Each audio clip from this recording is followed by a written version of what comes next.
Hello everyone, I am the storyteller and I am here to help you today. I know you use this video to fall asleep, so before that, like the video and subscribe to the channel. Also, where are you from and what time are you watching? Now get comfortable and relax. I first noticed something was wrong when my coffee mug wasn't where I'd left it. Not a big deal, right? That's what I told myself.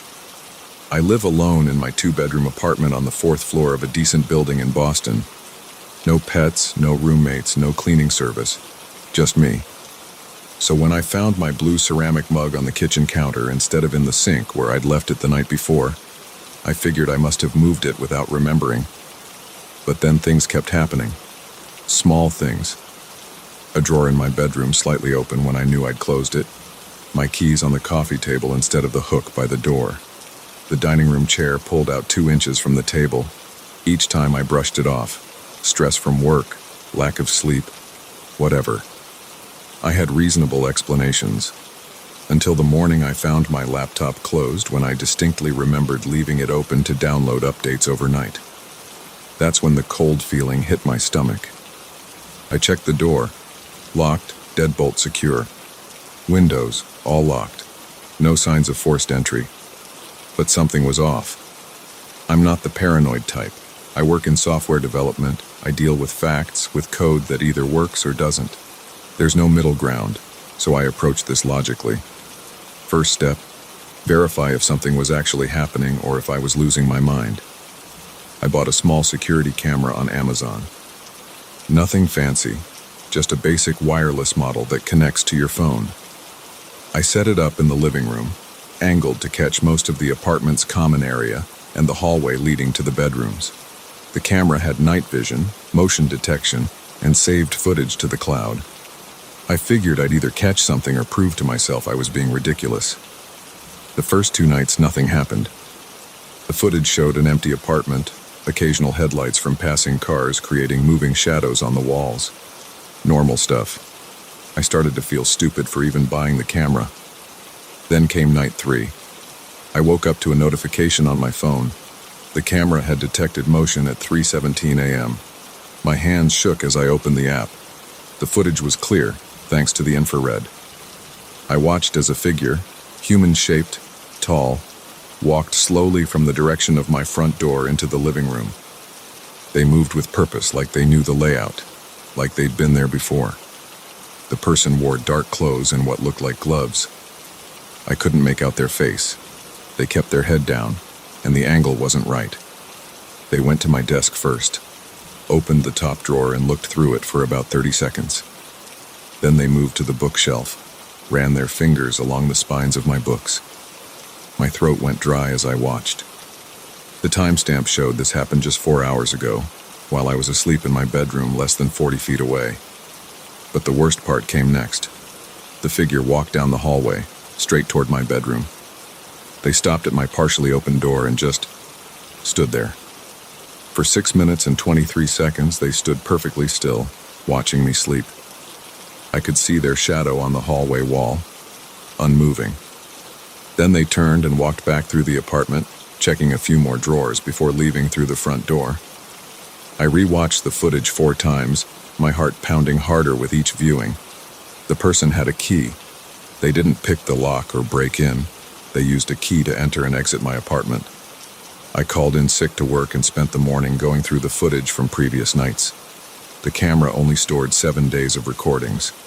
I found 3 more incidents.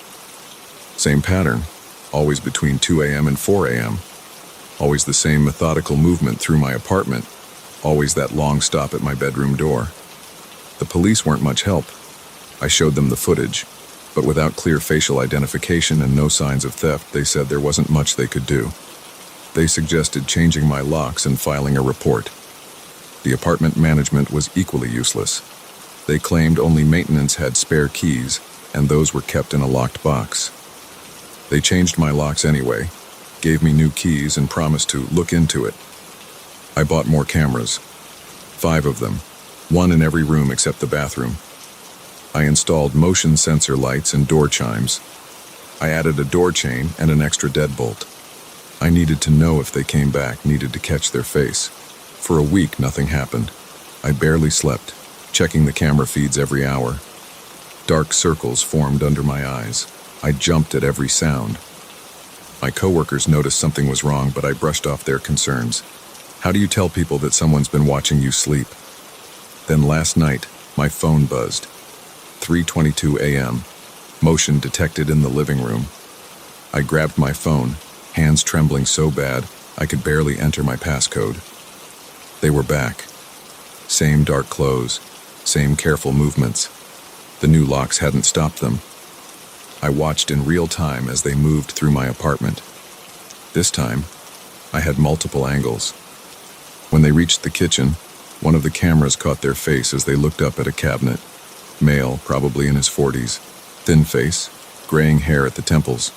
I didn't recognize him. He went through his routine. Desk drawer, bookshelf. But this time, when he reached my bedroom door, something changed. He opened it wider than I'd left it. My breath caught in my throat as I watched him enter my bedroom. Except I wasn't in my bed. I was sitting in my closet, heart threatening to burst from my chest, watching through my phone as he approached my carefully arranged pillows under the blanket. He stood over the bed for nearly a minute before he realized it was empty. His head snapped up. Through the bedroom camera, I saw his face clearly for the first time. His eyes were wide, searching the room. He knew something was wrong. Then he smiled. Not a cruel smile, but something almost gentle. Understanding. He walked to my closet door and stopped. I could hear his breathing through the wood. My phone showed his face in perfect detail as he reached for the handle. I gripped the baseball bat in my sweating hands and held my breath. The handle turned. The door began to open. "I was wondering when you'd stay awake for me," he said softly. I swung the bat as hard as I could. What happened next exists in my memory as disconnected fragments. The crack of the bat against his skull. His body hitting my bedroom floor. Blood on my carpet. My trembling fingers misdialing 911 twice before getting it right. Red and blue lights through my bedroom window. Police officers securing the scene. Paramedics declaring him dead at 3:47 a.m. The investigation revealed he was a former maintenance worker who'd been fired 6 months ago. He'd made copies of several apartment keys before leaving. The police found similar footage on phones and laptops in his apartment, other tenants, other buildings. He'd been doing this for years, walking through people's homes, watching them sleep, living in these stolen moments of false intimacy.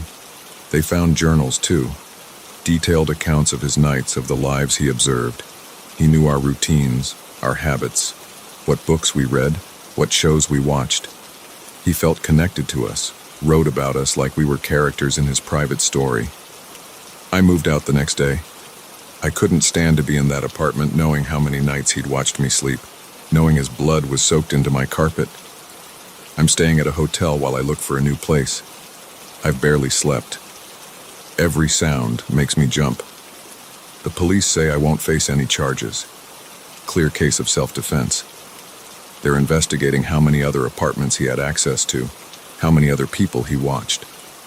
They asked me to make a statement, but I didn't have much to add. The cameras told most of the story. Last night in my hotel room, I woke up at 3:17 a.m., force of habit, I guess. I checked my phone, even though I knew there weren't any cameras to trigger alerts anymore. As I lay there in the dark, I realized something. He'd said, "I was wondering when you'd stay awake for me." Present tense, like he'd been waiting for it. Like that moment in my closet was the natural conclusion to our strange, one-sided relationship. I've started looking at apartments in other cities, maybe somewhere on the first floor, with lots of windows and good visibility.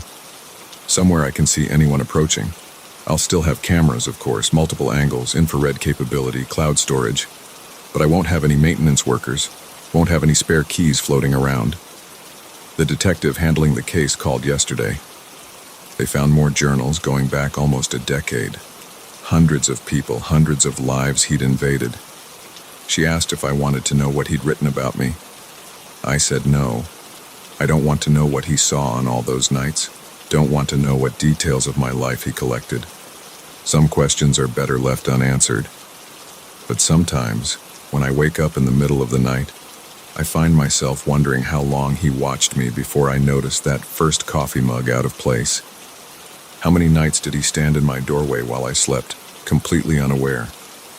How many other people are out there right now, sleeping peacefully in their beds, while someone stands in their doorway, watching, waiting, collecting moments of their lives? I keep the bat next to my hotel bed. The cameras are always recording, and I don't sleep with my door open anymore. Not even a crack. They still haven't found all the keys he made.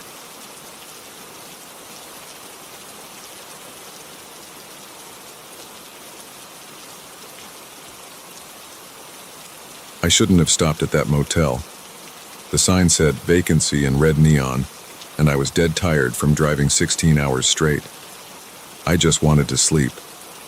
Now I'm sitting in my car, hands shaking on the steering wheel, trying to put distance between me and whatever happened in room 115. I need to write this down while it's fresh. People need to know. It started around 6 p.m. yesterday. I was driving back to Chicago from a business meeting in Tennessee. My eyes kept closing on the highway, and after my car drifted onto the rumble strip for the third time, I knew I had to stop. The Pine Grove Motel sat just off exit 237 in southern Indiana. The parking lot had only 3 other cars. Paint peeled from the wooden walls and half the exterior lights were burnt out.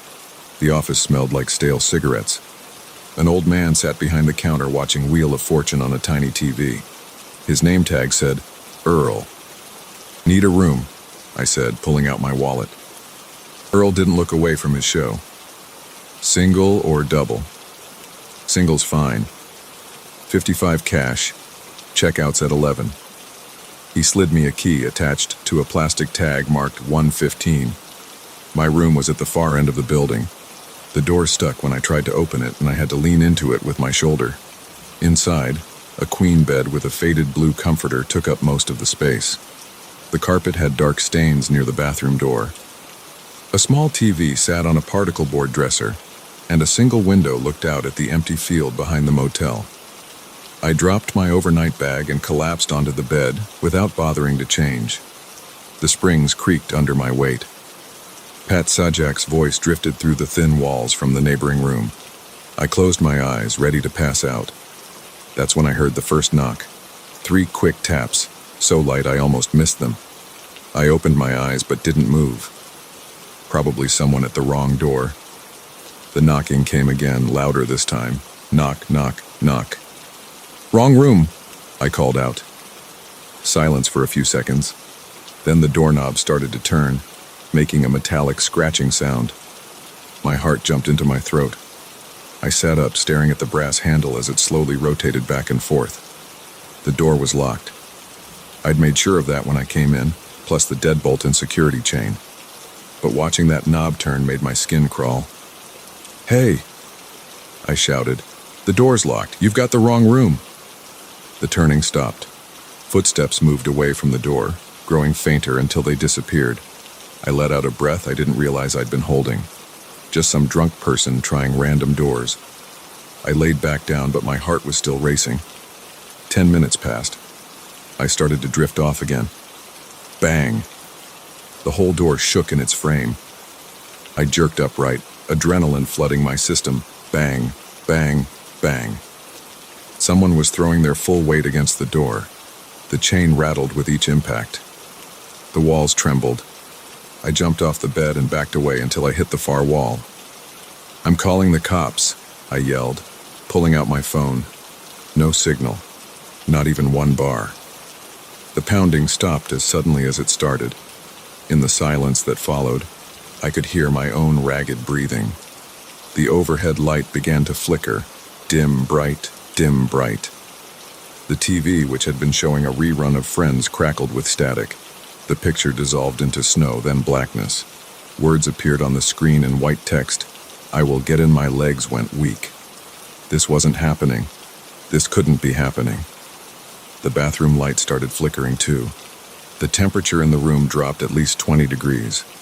I could see my breath coming out in white puffs. More pounding on the door, but different this time. Not someone trying to break in, but a rhythm. Knock, knock. Pause. Knock, knock. Like someone asking to be invited in. The TV changed again. Let me in. No, I whispered. This isn't real. The knocking got faster, more insistent. The light strobed like a disco. The room spun around me. A voice spoke from the TV, distorted and crackling. You can't keep me out forever. I pressed my hands over my ears, but the voice got louder. I'm already inside. The bathroom door slammed shut, then opened, slammed, opened, over and over, faster and faster. The main door shuddered in its frame. The chain pulled taut. The deadbolt started to turn on its own. I grabbed my phone and car keys and ran for the door. As I reached for the handle, everything stopped. The lights steadied. The TV went dark. The temperature returned to normal. Silence. My hand hovered inches from the doorknob. Sweat ran down my back. Something scratched at the door from the outside. Soft at first, then harder, like animal claws on wood. A whisper came through the crack. Open the door. I stumbled backward. The voice wasn't coming through the TV anymore. Someone, something, was right outside. Open the door, David. I hadn't told anyone at the motel my name. The scratching moved up the door, then across the wall. I tracked the sound as it circled the room, moving through the drywall like there was nothing there. It reached the corner above the TV and stopped. I looked up. The ceiling was bulging downward, wallpaper stretching and cracking. Something was pressing against it from above. A dark stain spread across the ceiling, water or something worse dripping onto the carpet. The bulge grew larger, straining against the plaster. The TV turned on by itself. The screen showed a static-filled image of the room, my room, from an impossible angle looking down from the ceiling. I could see myself on the screen, pale and terrified, staring up at the camera, except there was no camera. The ceiling creaked. A seam split open, plaster dust raining down. Something reached through the crack. A hand, but wrong. Too long, too many joints, fingers bent backward. The TV spoke again, but this time in my voice. You can't keep me out forever. I ran. I didn't bother unlocking the door. I hit it with my shoulder, breaking the chain clean off. I sprinted across the parking lot to my car, fumbling with the keys. Behind me, the lights in room 115 went crazy, strobing like a lighthouse. The TV flickered through the window. I caught a glimpse of words on the screen before I got my car door open. See you soon. I peeled out of the parking lot, gravel spraying from my tires. In my rearview mirror, I saw a figure standing in the doorway of room 115. It raised one impossibly long arm and waved. That was 4 hours ago. I've been driving north ever since, staying on main roads with plenty of traffic. The sun's coming up now.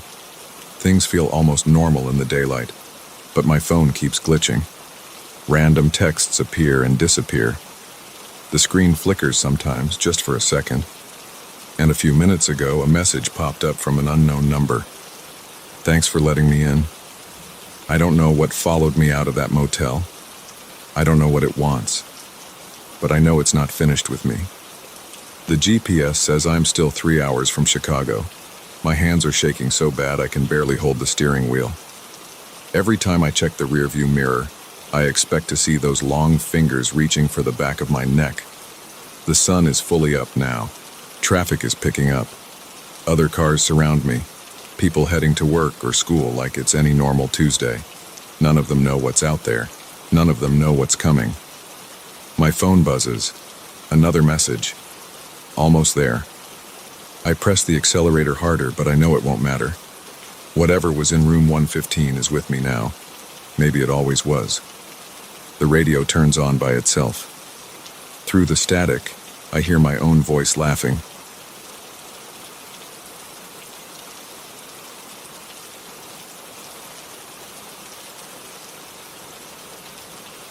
The first time I saw him, I thought nothing of it.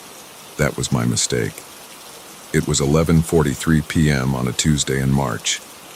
I remember checking my phone repeatedly, cursing the late bus. The stop on Henderson Street was always deserted at that hour. Just a metal bench under a flickering streetlight surrounded by closed storefronts and empty sidewalks. The temperature had dropped to 40 degrees, and my thin jacket wasn't doing much against the wind. I was scrolling through emails when movement caught my eye. A man stood about 30 feet away near the darkened entrance of Pete's liquor store. He wore a black coat that reached his knees. His hands were in his pockets. He faced the brick wall, completely still. My thumb froze mid-scroll. Something about his stillness made my skin prickle. Normal people don't stand motionless in the cold, staring at walls. I looked back at my phone, but kept him in my peripheral vision. After 2 minutes, he hadn't moved an inch. The bus's headlights finally appeared in the distance. I stood up, shifting my weight from foot to foot. The man remained frozen. As the bus pulled up with a hiss of brakes, I glanced over again. He had turned his head slightly, just enough that I could see the side of his face in the dim light. His skin was pale, almost gray. His eyes were fixed straight ahead, unblinking. I hurried onto the bus, swiped my card, and picked a seat near the middle. Through the window, I could see him still standing there as we pulled away. My heart was beating faster than it should have been. I told myself I was being paranoid. Cities are full of weird people. I'd probably never see him again. I was wrong. 3 days later, I got home from work around 6 p.m. The sun was setting, casting long shadows across my front yard. I lived in a small house on a quiet residential street, the kind of neighborhood where everyone had lived there for decades and knew each other's business. As I walked up my cracked concrete path, keys in hand, something made me look across the street. He was there. Same black coat, same rigid posture, standing perfectly still on the sidewalk, staring directly at my house, at my window. My stomach dropped. I fumbled with my keys, got inside, and locked the door. My hands were shaking. I went straight to the window and peeked through the blinds. He hadn't moved. Just standing there, head tilted slightly up, eyes fixed on my second-floor bedroom window. I grabbed my phone and called the police. While it rang, I kept watching him. He didn't shift position once, didn't check his phone, didn't even seem to blink. The dispatcher answered and I reported a suspicious person. She said they'd send a car to check it out. 15 minutes later, blue and red lights flashed as a patrol car rolled down my street. The man was gone. The officers knocked on my door, and I described what I'd seen. They nodded, took notes, but I could tell they weren't too concerned. Just another paranoid resident reporting a suspicious person. They told me to call again if I saw him. That night, I double-checked all my locks before bed. I live alone, and suddenly my house felt too big, too empty. Too many windows, too many dark corners. I lay in bed staring at the ceiling, listening for any sound that seemed out of place. Around 2 a.m., a floorboard creaked somewhere downstairs. I sat bolt upright, heart pounding. Just the house settling, I told myself. Old houses make noise. The next morning I checked all the doors and windows. Everything was still locked, no signs of tampering. I went to work, but couldn't focus. My mind kept drifting back to that pale, expressionless face. Those unblinking eyes. Over the next week I saw him 4 more times. Always at a distance, always completely still. Once outside my office building during lunch.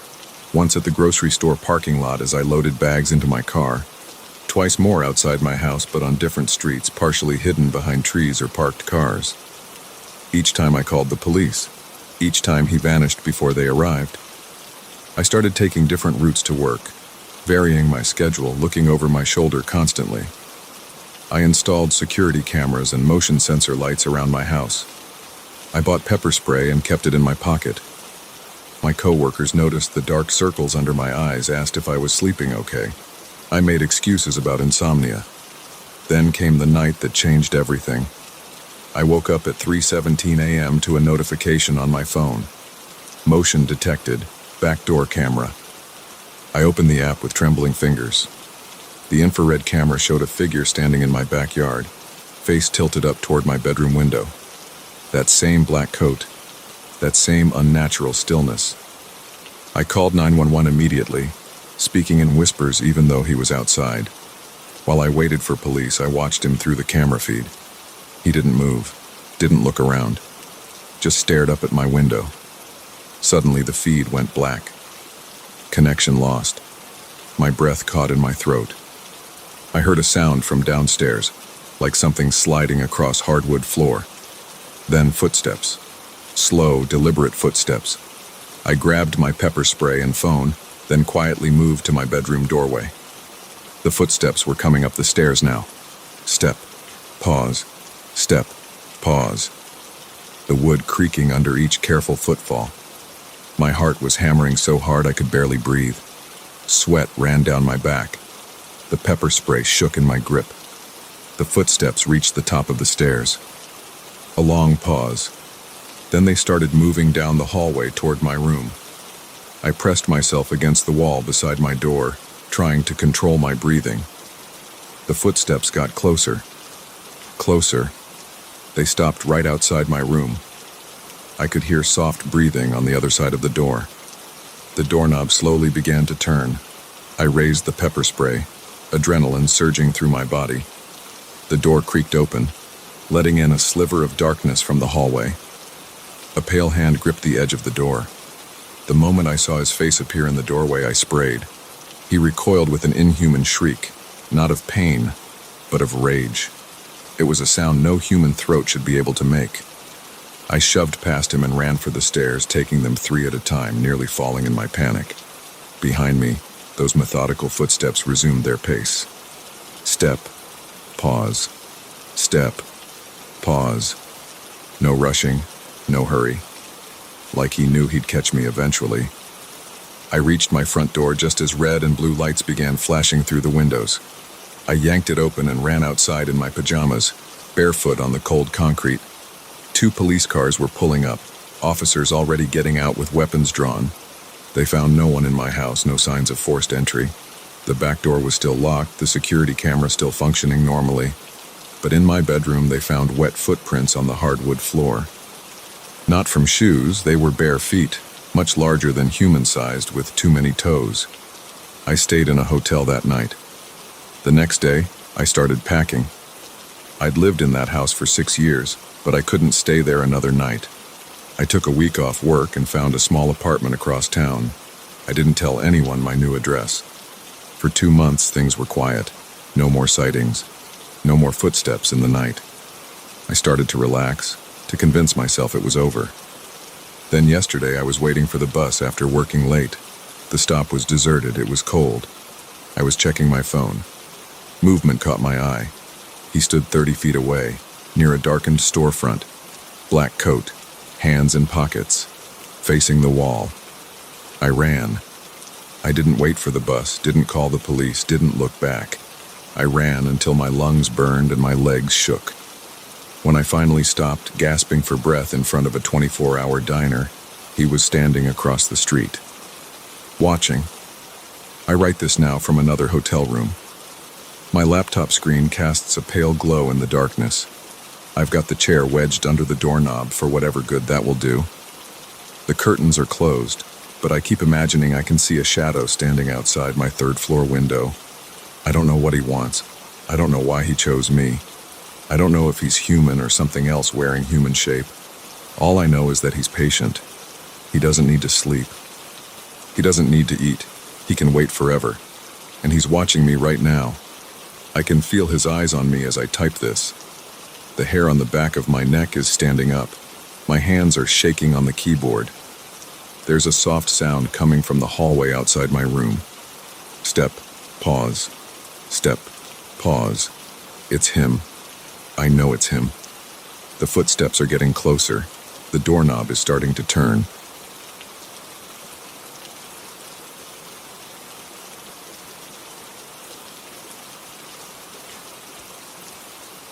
Nobody else was supposed to be here.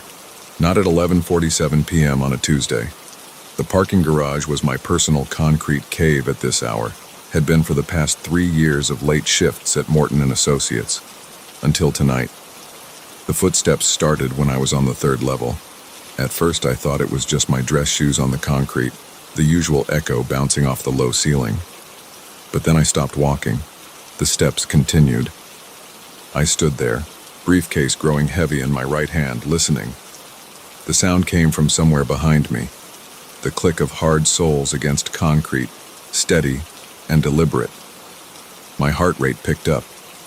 I turned around slowly, scanning the rows of empty parking spots and concrete pillars. Nothing moved in the harsh fluorescent lighting. The footsteps had stopped too. "Hello?" I called out. My voice sounded smaller than I intended, swallowed by the vast empty space.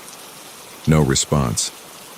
I started walking again, faster now, trying to keep my footsteps quiet.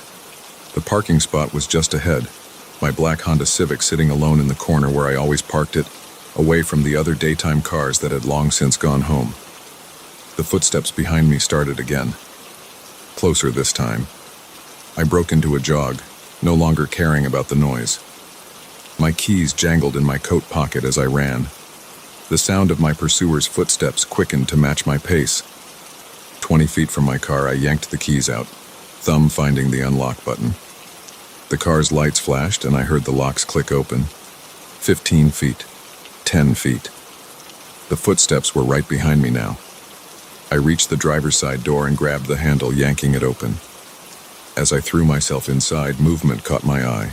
A dark figure emerged from behind a concrete pillar on the passenger side, stepping into the fluorescent light. It was a man. Tall and thin, wearing a long black coat that hung open. His face was pale, almost gray in the harsh lighting. But it was his eyes that made my blood run cold.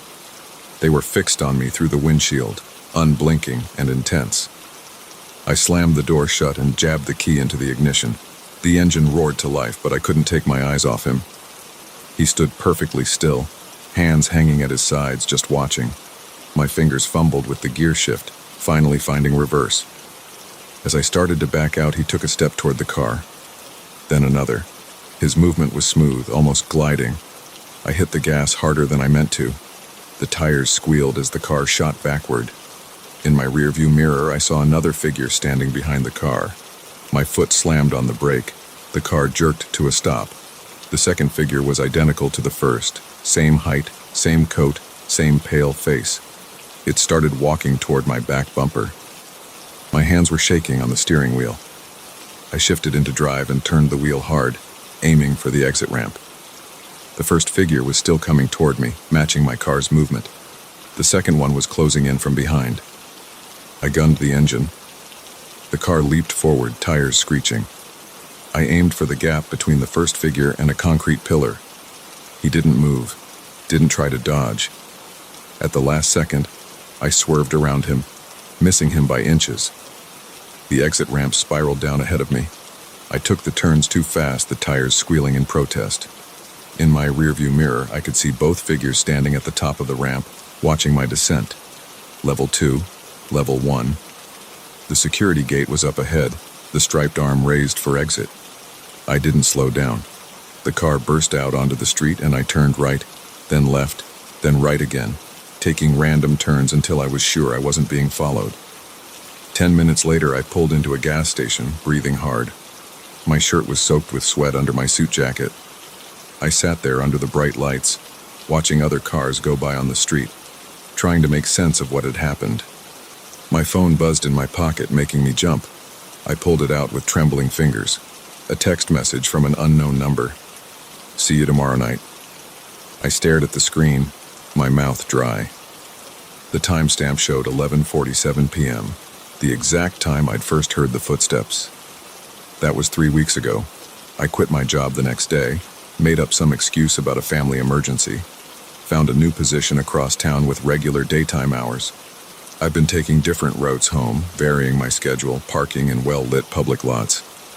But sometimes when I'm alone at night, I hear footsteps behind me. And when I check my phone, it's always 11:47 p.m. I haven't seen the figures again. Not yet. But I know they're out there waiting. And sooner or later, they'll find me. Because here's the thing I haven't told anyone.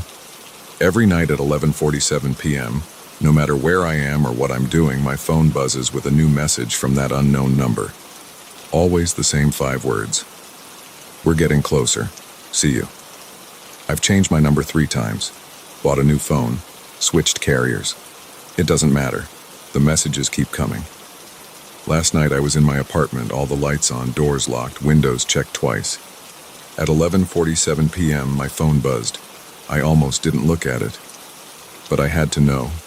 The message was different this time. Look behind you. I didn't turn around. I couldn't. I sat there staring at my phone screen, listening. And then I heard it.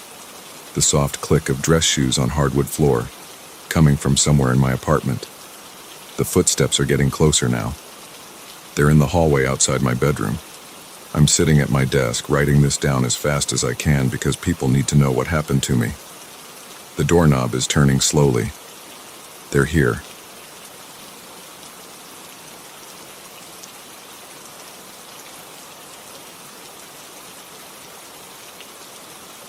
The fluorescent sign of Jerry's all-night diner buzzed against the darkness of Highway 43.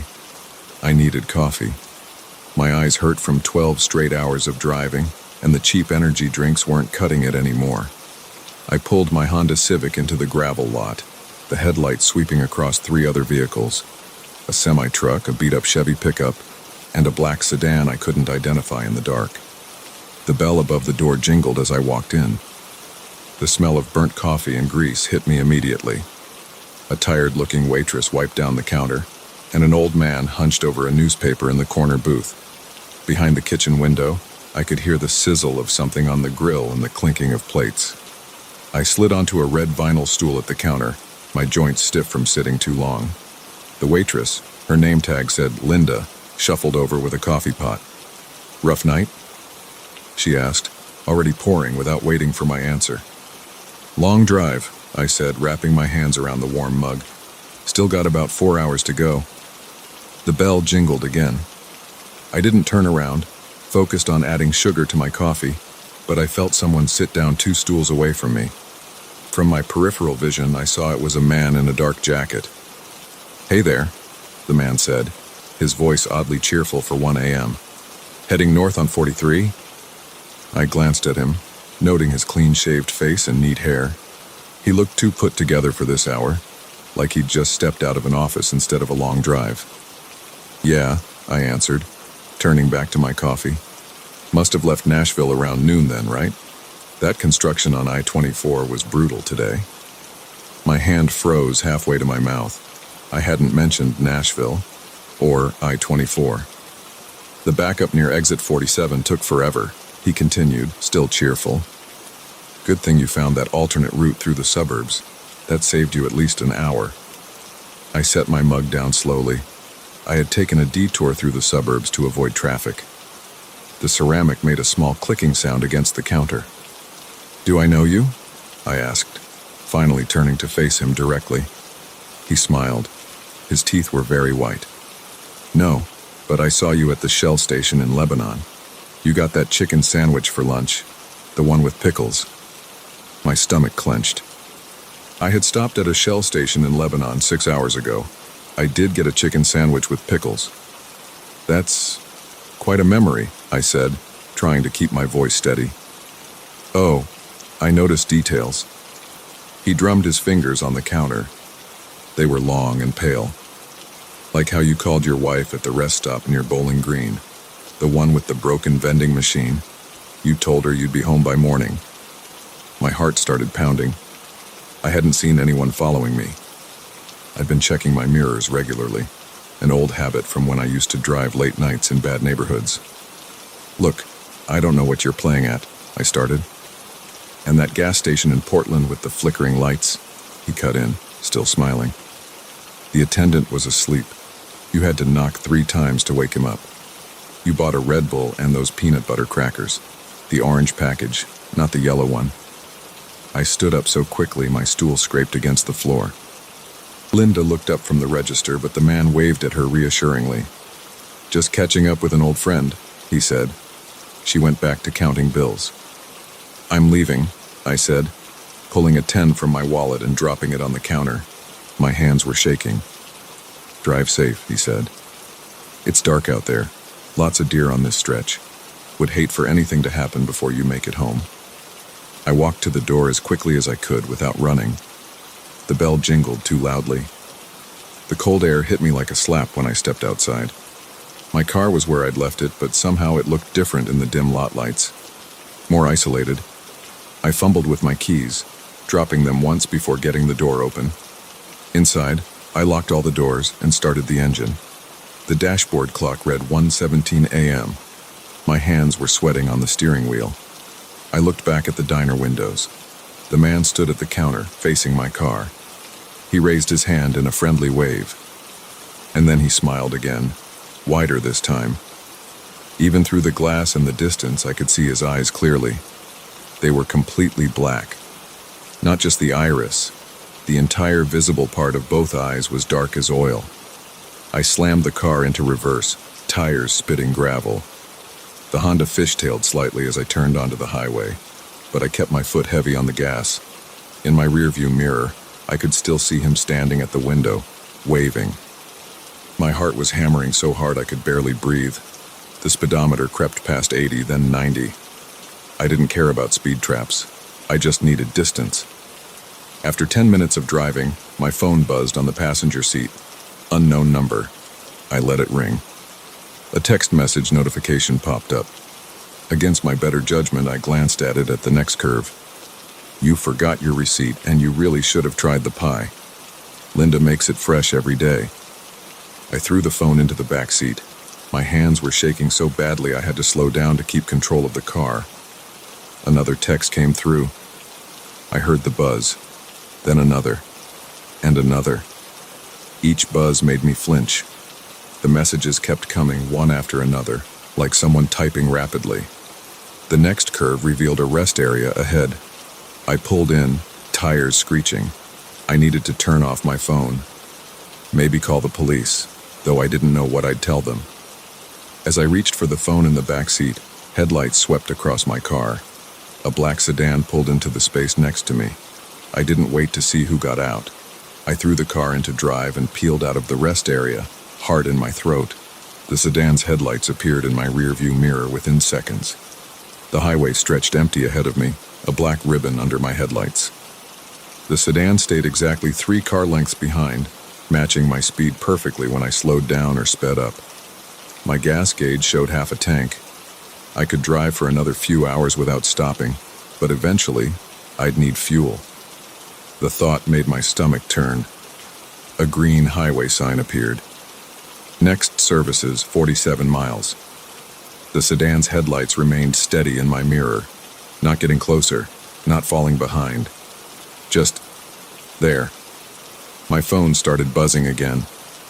A constant stream of notifications now, like a swarm of electronic insects in the back seat. A semi-truck appeared ahead, moving slowly up a hill. I'd have to pass it. The sedan's headlights seemed to brighten in anticipation.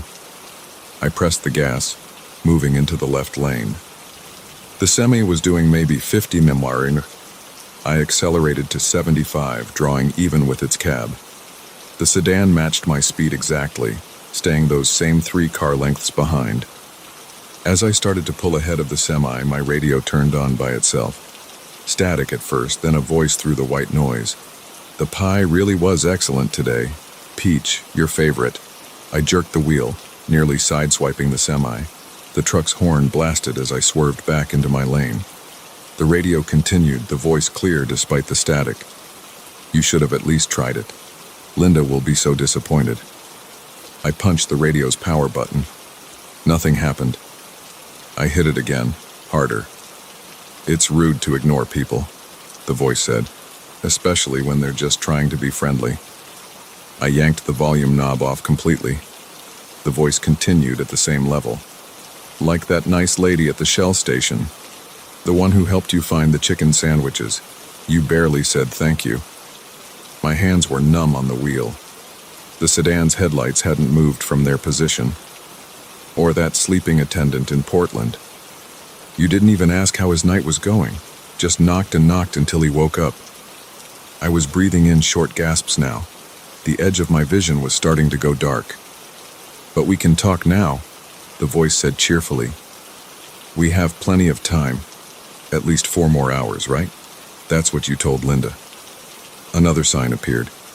Next service is 42 miles. The voice hummed tunelessly for a moment. You know what else is interesting about that gas station in Portland? The security cameras weren't working, haven't been for months. The owner keeps meaning to fix them, but, well, you know how these things go. My phone started buzzing again in the back seat, but differently now, a pattern. 3 short buzzes, 3 long, 3 short. Over and over. That's Morse code, the voice said helpfully. Do you know what it means? No? It's saying SOS. Funny, isn't it? Usually people send that when they need help. But sometimes they send it when it's already too late. The semi was far behind us now. No other cars in sight. Just my headlights on the empty road, and the black sedan's lights in my mirror, unwavering. Did you know there are exactly 17 curves between here and the next gas station? The voice asked. I counted them earlier. Would you like me to point out each one as we come to it? This first one coming up is particularly sharp. You'll want to slow down. I didn't slow down. The Honda's tires squealed as we entered the curve, the car swaying dangerously. That's one, the voice said. 16 more to go. Unless you'd like to stop and chat sooner. There's a nice spot coming up. Very quiet. No cameras there either. The sedan's headlights swung with mine through the curve, maintaining that exact same distance. My gas gauge had dropped below half now. The warning light would come on in another hour. Maybe less if I kept this speed. You know what's funny? The voice continued. About an hour ahead, there's another all-night diner. Better coffee than Jerry's, if you ask me. And their pie. It made a satisfied sound. Well, you really should try it. We could stop there together. The phone's buzzing changed pattern. No longer Morse code. Now it was buzzing in time with my heartbeat. 2, the voice said as we swept through another curve. 15 to go. You're taking these turns very well, considering how tired you must be. All that driving, all those energy drinks, it can't be good for you. I glanced at the speedometer. 95 metronk. The Honda shuddered slightly at this speed, the steering wheel vibrating under my hands.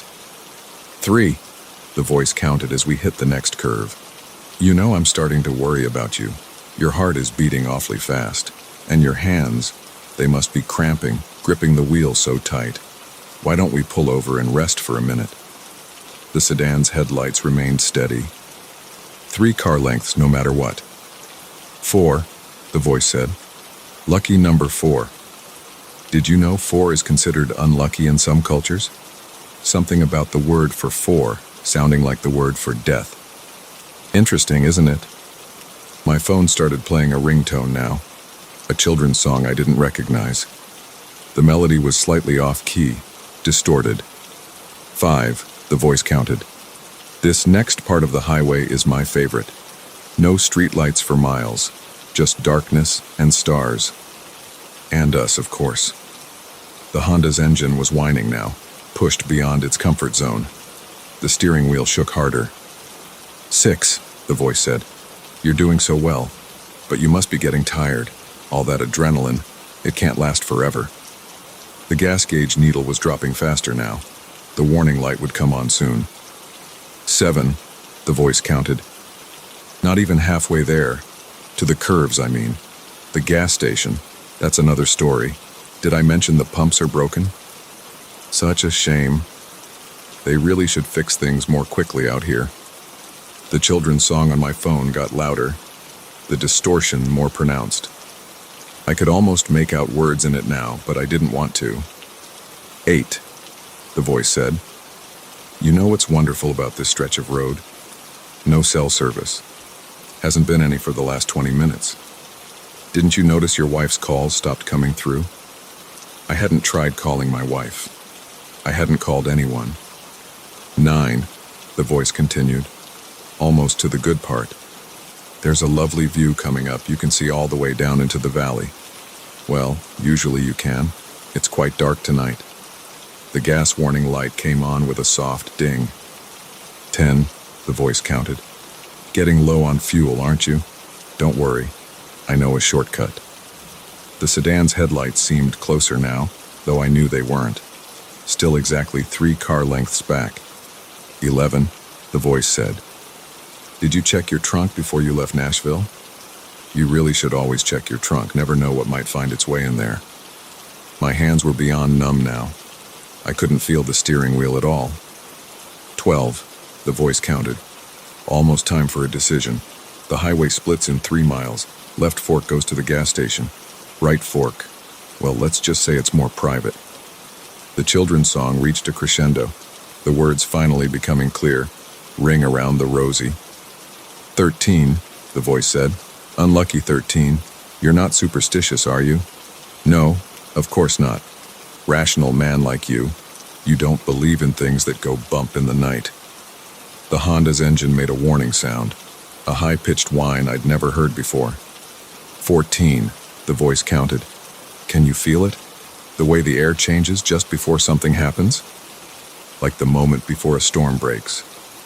The fork in the highway appeared ahead, the signs too far to read. 15, the voice said. Decision time coming up. Left or right? Gas station or privacy? The signs became clear. Gas food, left, and scenic route, right. 16, the voice counted. Just one more curve after this. Then we'll see what kind of driver you really are. The fork was only a quarter mile ahead now. The sedan's headlights burned in my mirror. 17, the voice said softly. Last chance. What's it going to be? I yanked the wheel left, tires screaming. The Honda fishtailed, nearly spinning out. The sedan's headlights disappeared. For one moment, I thought it was over. Then my radio crackled. Wrong choice, the voice said. The sedan's headlights appeared directly in front of me, coming the wrong way down the highway. I swerved hard, too hard.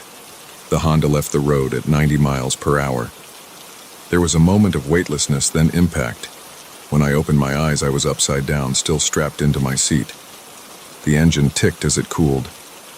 Something warm ran down my face. Footsteps crunched on broken glass outside. A door opened with a creak. I told you you should have tried the pie, the voice said, much closer now. I turned my head slowly, pain shooting down my neck. The man from the diner crouched beside my window, smiling that same wide smile. His black eyes reflected nothing. No stars, no emergency lights, no humanity. Now, he said, reaching through the broken window with those long, pale fingers. About that shortcut I mentioned. The children's song played one last time, clearer than ever.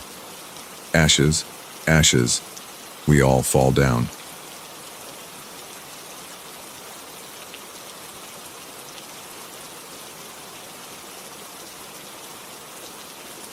My hand was shaking when I finally managed to get the key into the ignition.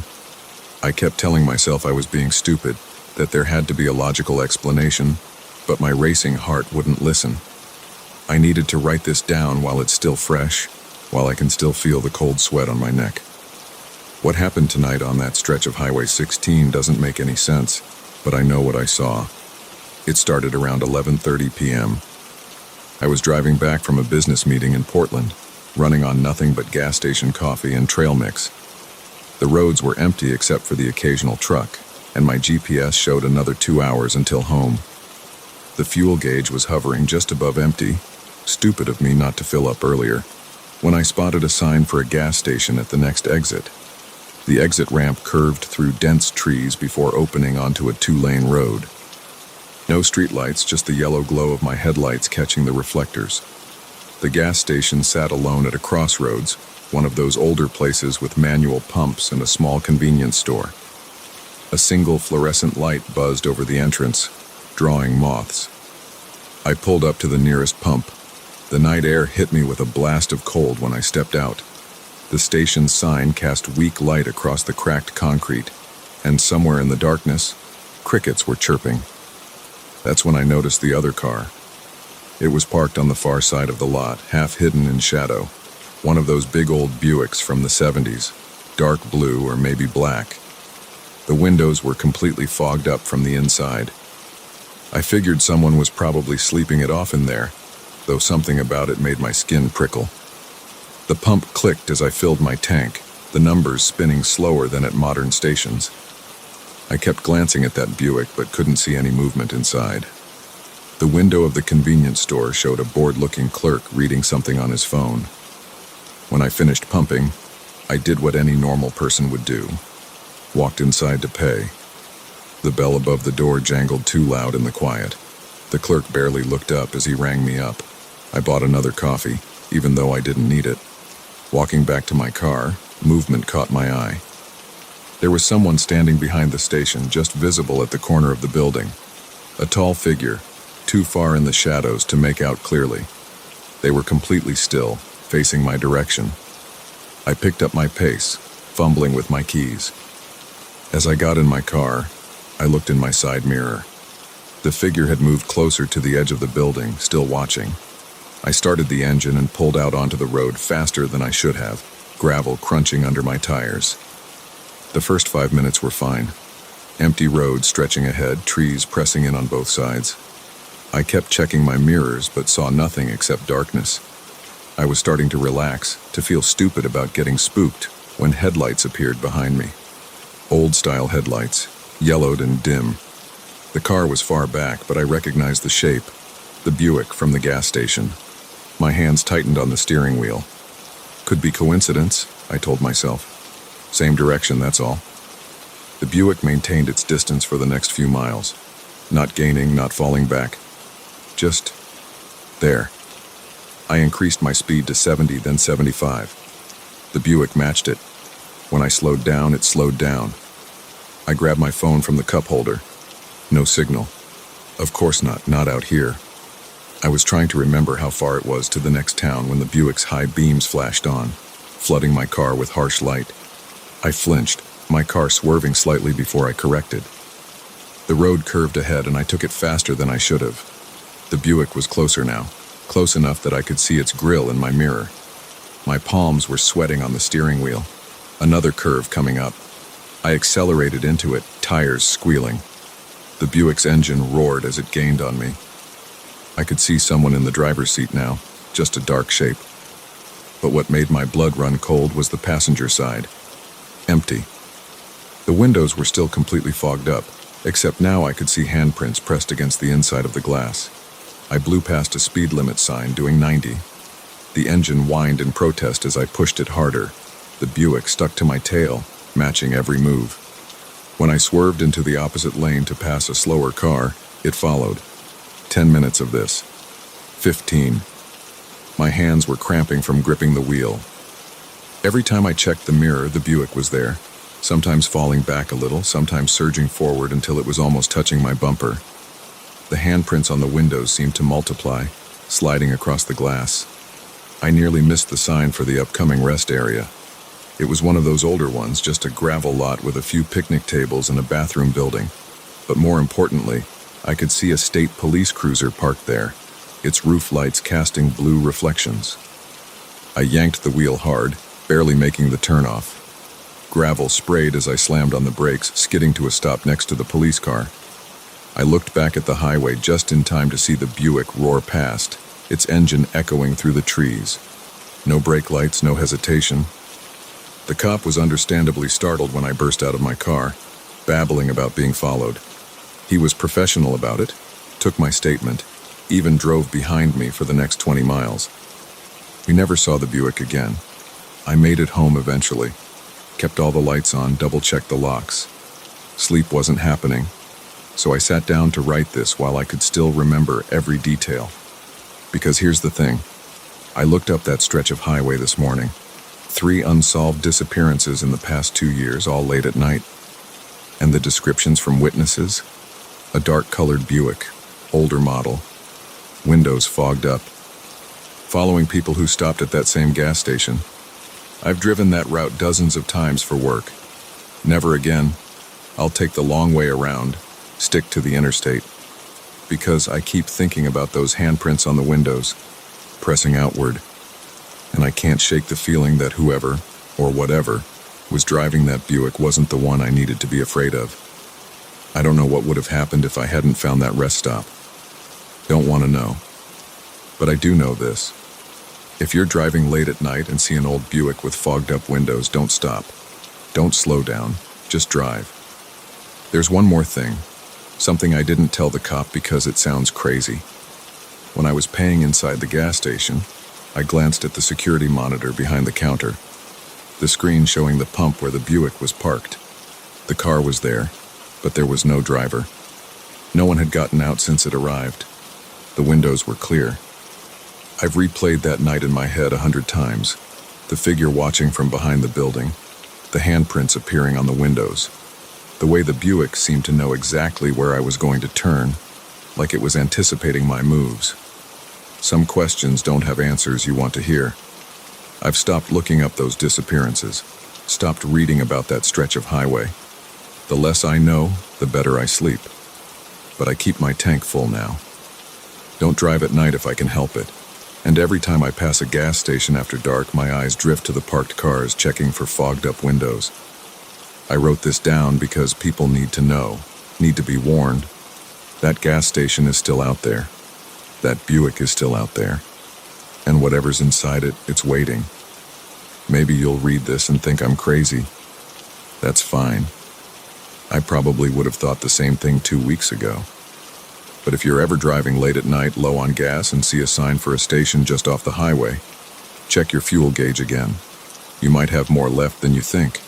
Enough to make it to the next town, the next well-lit place with people and traffic and safety.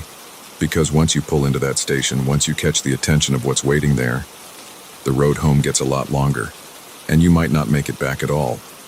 I know how this sounds. Believe me, I do. But every word is true. And somewhere out there, right now, that Buick is idling in a dark parking lot, windows fogged up, waiting for someone else who's running low on gas. Someone who doesn't know any better. Someone who will stop, just like I did. So consider yourself warned. And if you ever find yourself being followed by an old car with foggy windows, pray for a rest stop. Pray for a police car. Pray for daylight. Just don't look too closely at those handprints on the glass. Don't think too hard about what might be trying to get out. The sun's coming up now. The story's told. But I can't shake the feeling that by writing this down, I've drawn attention to myself again. That somewhere, that Buick's engine is turning over, its headlights cutting through the early morning fog. I keep telling myself it's over, that I got away. But every time I get in my car, every time I check my mirrors, part of me is waiting to see those yellowed headlights appear behind me, and I know deep down that our paths will cross again. Until then, I'll keep writing, keep warning people, because that's all I can do now. Try to save others from making the same mistake I did, from pulling into that gas station, from looking too long at that Buick, from discovering what happens when those handprints finally break through the glass. Stay safe out there. Keep your tank full. And if you see an old Buick following you, don't stop running, not for anything, because whatever's inside, it never stops hunting.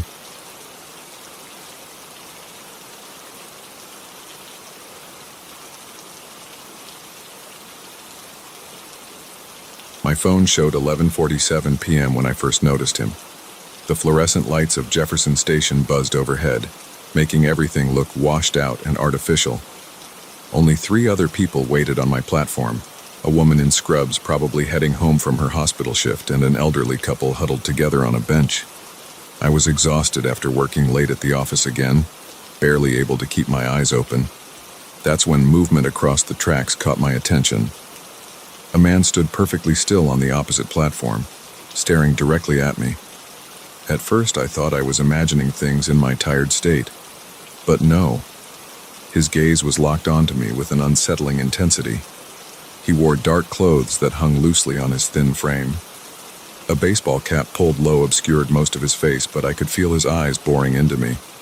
My skin prickled. I shifted my weight and looked down at my phone, pretending to be absorbed in something important. When I glanced back up, he hadn't moved an inch. The station's overhead speaker crackled. Northbound train approaching. The rumble of the approaching train vibrated through the platform. I kept my eyes fixed ahead, deliberately not looking across the tracks. The train screeched to a stop, and I boarded the second car, choosing a seat near the middle doors. As passengers shuffled on, I pulled out my phone again, hunching over it. The doors chimed their warning. Just before they closed, heavy footsteps entered my car. I didn't need to look up to know it was him. The hair on the back of my neck stood up as he walked past my row. In my peripheral vision, I saw him take a seat 2 rows behind me on the opposite side. My heart rate picked up. I told myself I was being paranoid. Plenty of people take late trains. Just because someone got on the same car doesn't mean anything. But my instincts screamed that something was wrong. The train lurched forward, gathering speed as it left the station. Through the window's reflection, I could see him watching me. Not glancing occasionally like a normal passenger might, but staring unblinkingly. His face remained shadowed under his cap. I pulled up my work email, going through the motions of looking busy while my mind raced. 4 more stops until mine. The train wasn't crowded, but there were enough people that I felt relatively safe. The woman in scrubs sat at the far end of the car. A group of young guys who looked like college students were near the front, laughing about something. An older man dozed in a seat near the doors. At the next stop, I decided to move cars. If the guy followed me, I'd know for sure this wasn't a coincidence. I gathered my laptop bag and stood as the train slowed. As soon as the doors opened, I strode purposefully into the next car forward. My hands trembled slightly as I chose a new seat. 10 seconds passed. 15. Maybe I had been paranoid after all. Then the connecting door between cars opened. He stepped through, eyes immediately finding me. This time he sat directly across the aisle, 1 row ahead. My mouth went dry. The car was nearly empty except for us. 2 more stops. I could feel sweat beating on my forehead despite the car's air conditioning. His presence felt like a physical weight pressing down on me. I pulled out my phone again, this time opening my messages. I started typing to my roommate, Mark. On the train. Guy following me between cars, getting off at Central. Can you meet me at station? I hit send, then remembered Mark was visiting his parents this weekend. The guy shifted in his seat. I forced myself not to look directly at him, but I could see his hands in my peripheral vision. Long, pale fingers drummed steadily on his knee. His nails were bitten down to the quick. 1 more stop. My heart hammered against my ribs. I had to make a decision. Getting off at my usual station meant a 3-block walk down poorly lit streets to my apartment. The next stop after that was Central Station, brightly lit, usually staffed with security, and right next to a 24-hour diner where I could wait things out if needed. The train slowed for my regular stop. I stayed seated, gripping the strap of my laptop bag. The guy's fingers stopped drumming. The doors opened and closed. No one got on or off. As the train accelerated again, he stood up. My muscles tensed, ready to bolt, but he just moved to the seat directly behind me. I could hear his breathing now, slightly ragged, uneven. A faint smell reached me like unwashed clothes and something metallic. The fluorescent lights flickered, plunging the car into darkness for a split second. When they came back on, I felt something brush against the back of my neck. I jerked forward, heart nearly stopping. Had he touched me? Or was it just my imagination? The train began to brake for Central Station. I stood up, moving to stand by the doors. He rose too, positioning himself by the opposite doors. Through the window, I could see the platform was empty except for a janitor pushing a cleaning cart. The doors opened with a hiss. I stepped out, forcing myself to walk at a normal pace. His footsteps echoed behind me. The janitor had disappeared around a corner. My footsteps quickened involuntarily. The station's main concourse was ahead, just 50 more feet. 30, 20. I heard him getting closer. 10 feet from the concourse entrance, I broke into a run. My dress shoes slapped against the tile floor as I sprinted past closed shops and darkened kiosks. His faster footsteps pursued me. I rounded a corner, nearly colliding with a trash can. The security office was on the opposite side of the concourse. If I could just make it there. Something hit me from behind, sending me sprawling. My laptop bag went sliding across the floor. Before I could scramble up, hands grabbed my shoulders, flipping me onto my back. The guy straddled me, pinning my arms with his knees. Up close, I could finally see his face clearly under the cap. It was like looking in a mirror. Same nose, same jaw, same eyes, exactly like mine. But his face was gaunt, almost skeletal, with dark circles under the eyes and skin that looked like it hadn't seen sunlight in months. His cracked lips pulled back in a grin, revealing yellowed teeth. "Finally caught up to you," he said in a voice that was a rough approximation of my own. "Do you know how long I've been looking? How many stations I've waited in? How many trains I've ridden?" His fingers dug into my shoulders. "But I knew I'd find you eventually. The one who got all the luck, all the success, all the life that should have been mine." I tried to buck him off, but he was surprisingly strong. "What are you talking about? Who are you?" He leaned closer, his breath hot on my face. "Don't you remember? The hospital mix-up. 2 babies so similar they could have been twins. One went home with the wealthy family, grew up with every advantage. The other..." His grip tightened painfully. "The other went to foster care, bounced around the system, never quite finding his place. But I figured it out eventually. Found the records. Found you." "You're crazy," I gasped. "That's impossible." "Is it? Look at me. Really look. We could have been twins. Should have been twins. But they gave you my life." He reached into his pocket, pulling out something that glinted in the harsh station lighting. "Well, tonight I'm taking it back." The blade pressed against my throat. I felt a warm trickle of blood. In desperation, I slammed my head forward, catching him in the nose. He reared back with a howl. I twisted, managing to free one arm. My elbow caught him in the ribs. We rolled, grappling on the cold floor. The knife skittered away. I got on top of him, landing 2 solid punches before he bucked me off. We both scrambled to our feet. Blood streamed from his nose, staining his shirt. His eyes blazed with hatred. "Security!" I screamed, my voice echoing off the station walls. "Someone help." He lunged for the knife. I kicked it, sending it spinning under a bench. He turned back to me with a snarl, reaching into his other pocket. This time he pulled out a syringe. "Doesn't matter if you yell," he said, advancing slowly. "Security's on their coffee break. Night janitor's gone home. It's just you and me, the way it should be." I backed away, looking frantically for a weapon, an escape route, anything. My back hit a wall. He smiled, raising the syringe. "Don't worry, this won't hurt much. And when they find you, it'll look like just another overdose. Sad story. Successful businessman falls into drug use, dies alone in a train station. Meanwhile, I'll step into your life.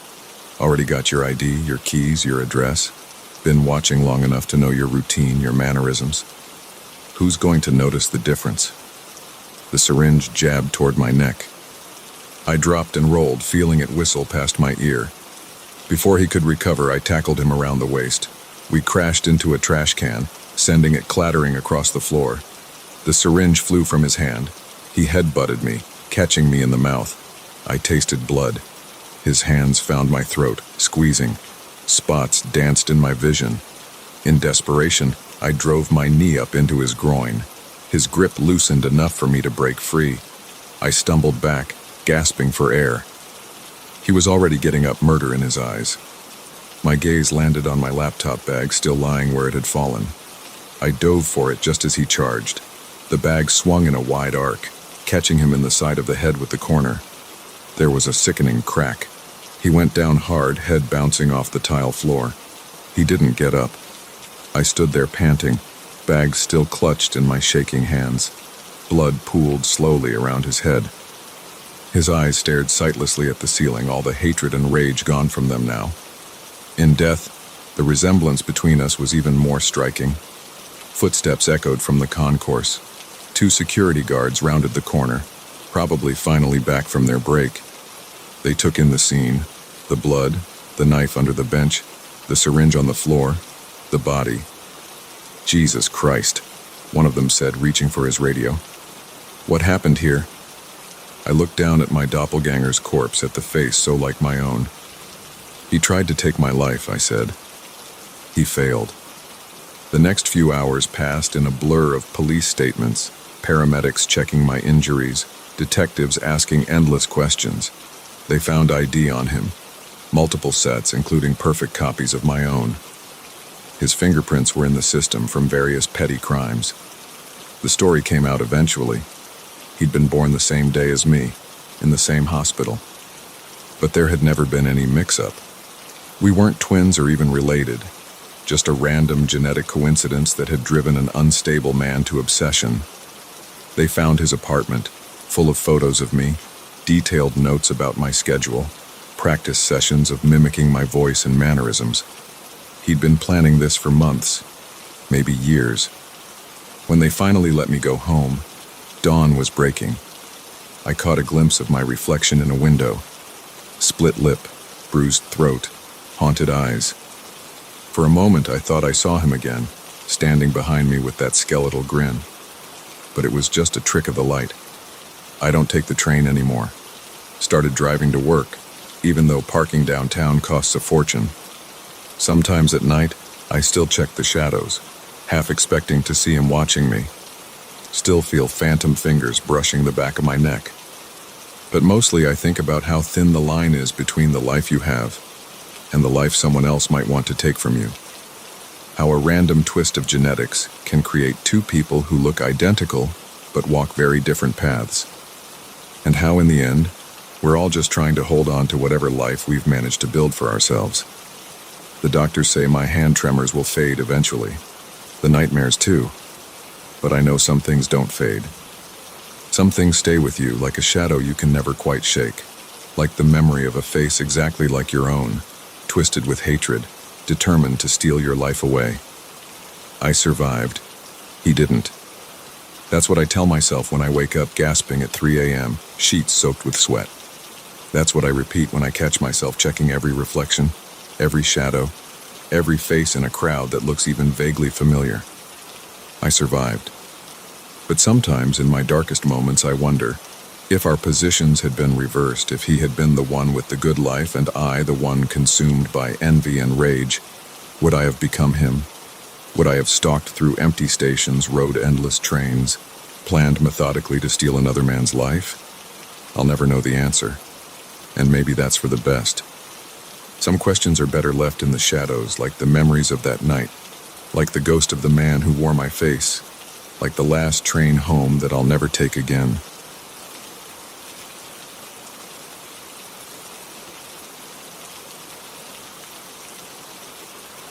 The first time I saw it was 3 weeks after moving to the Henderson farm. Just a dark shape standing motionless between the corn rows at 2 a.m. I blinked and it was gone. That's when everything started going wrong. I bought this place cheap after Jim Henderson died without heirs. The realtor said the price was low because it needed work, but mostly because it sat isolated, 15 miles from the nearest neighbor down dirt roads that turned to mud in the rain. Perfect for me. After 20 years of traffic and sirens in Chicago, I wanted quiet.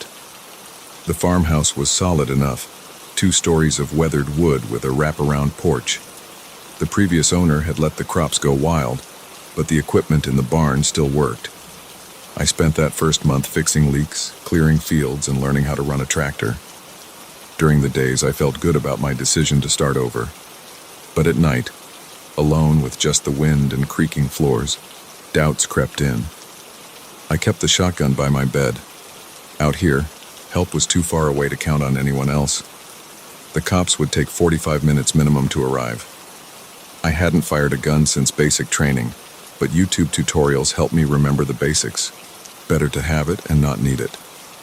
That first sighting shook me more than I wanted to admit. I was up late reading when movement caught my eye through the kitchen window. There it stood, a human shape too dark to make out details, completely still among the stalks. My hand trembled as I grabbed the shotgun and flicked on the floodlights. Empty fields greeted me. I searched the property but found nothing. Just owl calls and rustling leaves. I told myself it was exhaustion playing tricks. I'd been working long hours getting the place in shape, but I started double-checking the locks, added new deadbolts, installed motion sensor lights around the perimeter. Basic precautions, I reasoned. Anyone living this remote would do the same. A week passed. Then I saw it again, closer to the house. This time I was sure. A tall figure, unnaturally still, standing at the edge of the newly planted wheat field. I grabbed the gun and ran outside. Nothing there. But the soil showed signs of recent footprints, too degraded to make out clearly. I barely slept that night. The rational part of my brain said it must be local teens playing pranks on the new guy, or maybe poachers using my land. But why just stand there? Why disappear without a trace? The sightings continued. Every few nights, that dark shape would appear somewhere on my property, sometimes by the barn, sometimes near the old well, sometimes right at the edge of the lights, always gone when I investigated. Always leaving just enough evidence to prove I wasn't imagining things. Disturbed gravel, bent stalks, faint prints. I started sleeping in short bursts, jerking awake at every sound. Installed security cameras that showed nothing but static when the figure appeared. Called the sheriff, who found nothing suspicious and suggested I was just jumpy from being alone. Then came the night everything escalated. I was dozing in my chair when heavy footsteps creaked across the porch. Slow, deliberate steps that stopped right outside my window. The shotgun shook in my hands as I approached. A shadow passed across the glass. I threw open the door. Empty porch. But there in the pale moonlight, fresh, muddy footprints leading right up to my door. And pinned under a rock, a note written in jagged letters. "You're not safe here." My hands wouldn't stop shaking as I read it again and again. The threat was clear, but the why eluded me. I had no enemies, kept to myself. The only person I'd spoken to in weeks was Earl at the farm supply store. I considered leaving, selling the farm and moving back to the city. But something in me refused to be driven out. This was my home now. I'd sunk every penny into it. Running wasn't an option, so I fortified. Installed better cameras with night vision, added steel security doors, bought more ammunition, started carrying the gun everywhere, even to check the mail. Sleep became a luxury I couldn't afford. The figure kept appearing closer each time. Some nights it stood motionless for hours, just watching. The cameras caught nothing but interference. The footprints became more frequent. Notes appeared regularly. "Leave while you can. Time is running out. We're coming soon." I stopped working the fields, spent my days watching security feeds and jumping at shadows. Called the sheriff daily until they stopped taking my calls. The few neighbors within miles started avoiding me, probably thinking I was cracking up. Maybe I was. Then came the night that changed everything. I dozed off around midnight, exhausted from days without real sleep. A crash jolted me awake. Glass breaking. Someone was inside. Heavy footsteps moved through the house, multiple sets. They weren't trying to be quiet anymore. I grabbed the shotgun and pressed against the wall, heart hammering so hard I worried they'd hear it. The steps came closer. Shadows moved under my door. The handle turned slowly. I raised the gun as the door swung open. There in the darkness stood 3 figures in black, too tall to be human, moving with unnatural stillness. I fired twice. The blast lit up inhuman faces with too many eyes. They scattered. I ran, taking the stairs 3 at a time, almost breaking my neck in the darkness. More shapes moved in the shadows. The front door was blocked. I sprinted for the back kitchen door, slipping on something wet that I refused to look at. Made it outside into the cool night air. Ran for the barn where I kept the truck. Something fast moved in my peripheral vision. I fired behind me blindly, heard an inhuman shriek. The barn door was open, swaying in the wind. I reached the truck, fumbled with the keys. The engine roared to life. I slammed it in reverse, tires throwing gravel. Movement everywhere now. Dark shapes converging. Something landed on the hood with impossible weight, denting the metal. Through the windshield, I saw a face that will haunt my nightmares forever. I floored it. The thing held on until I swerved hard, sending it tumbling. I didn't slow down until I hit pavement 20 minutes later. Drove straight through till morning. The police report says they found nothing. No footprints, no broken glass, no signs of struggle. Just an empty farmhouse with some wild animal tracks in the yard. They blamed coyotes, lack of sleep, and an overactive imagination. I know what I saw. I'll never go back there. Let someone else buy that cursed place. The dreams are bad enough. Dark figures standing motionless in endless cornfields watching with too many eyes. Sometimes I see shapes in my peripheral vision, gone when I turn to look. The for sale sign still stands in front of the Henderson place. The price drops lower each month. Sometimes I think about warning potential buyers. But who would believe me? Better to try forgetting, to build a new life somewhere crowded and bright. But late at night, when the wind sounds like footsteps, I wonder, did I really escape? Or are they just waiting, standing motionless in the darkness, patient and hungry for the day I let my guard down? I keep the shotgun loaded just in case, and I never look too long out windows after dark. Some things are better left unseen.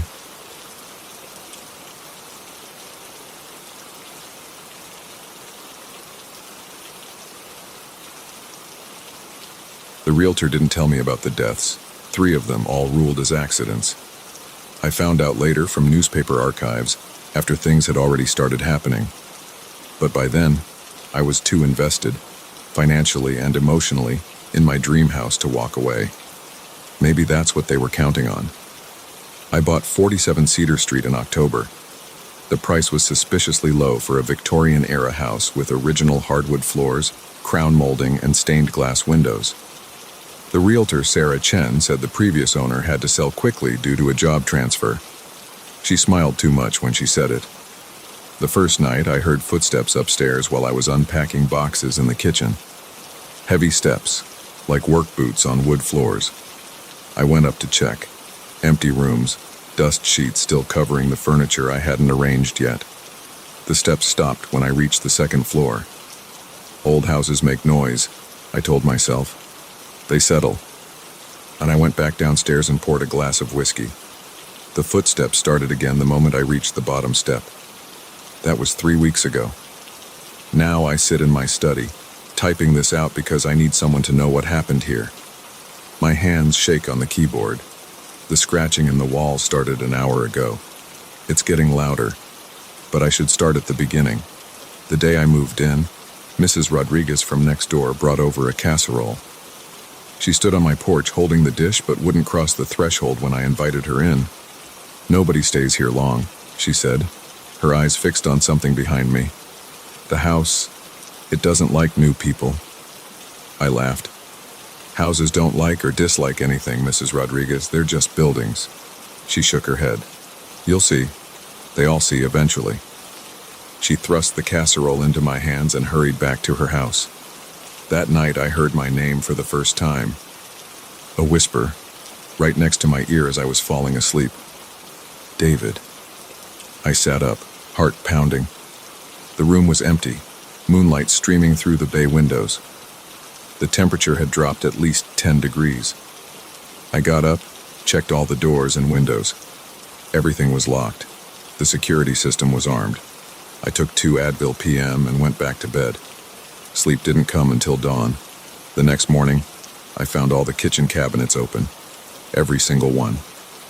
I know I closed them the night before. I'm obsessive about things like that. My coffee mug was in the sink, though I distinctly remembered leaving it on the counter. Small things kept happening. Keys disappeared and reappeared in strange places. The TV turned on by itself at 3:27 a.m. 3 nights in a row, always to static. My phone would ring, but when I answered, there was only a low humming sound. I started researching the house's history.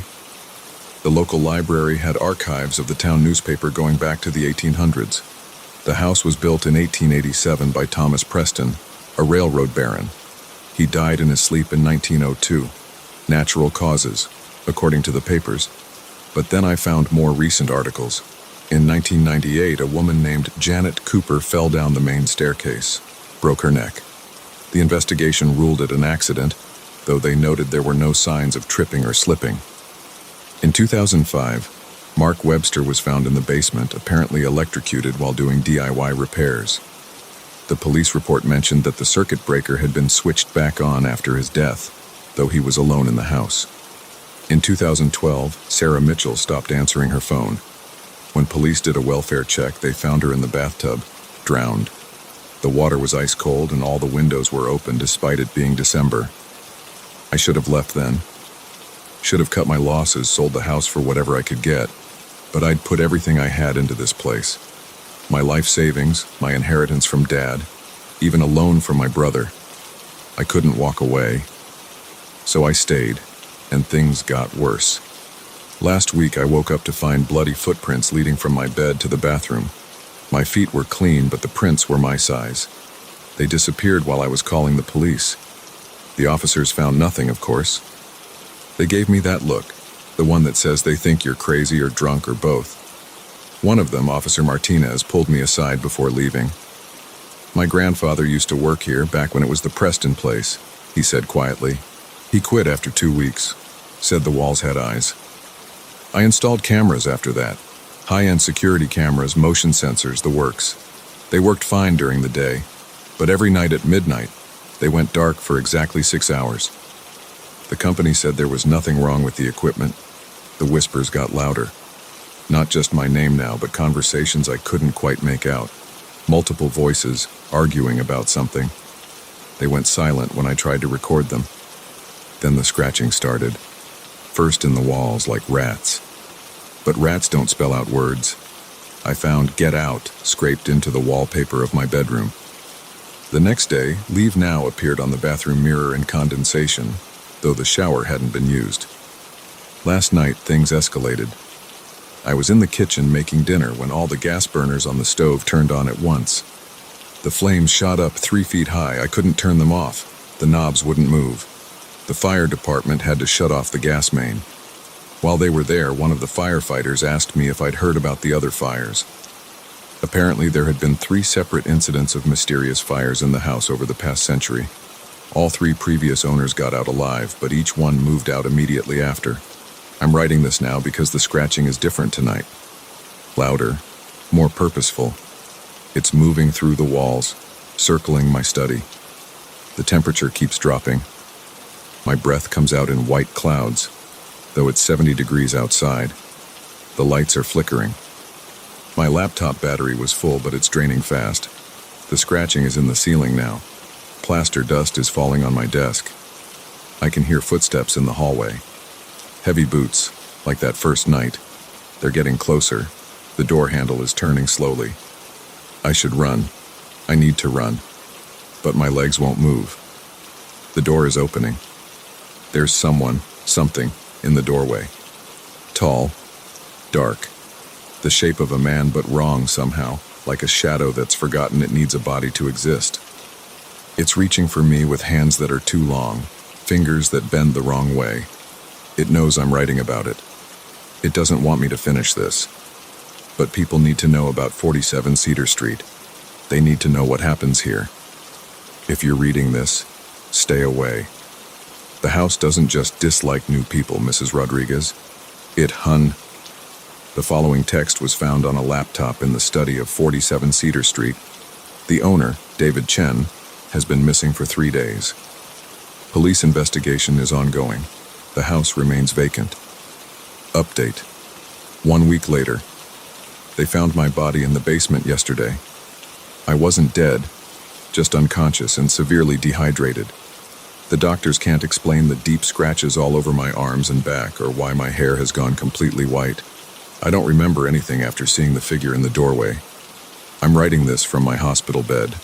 The nurses think I had a mental breakdown. The police suspect drugs or carbon monoxide poisoning. They have rational explanations for everything.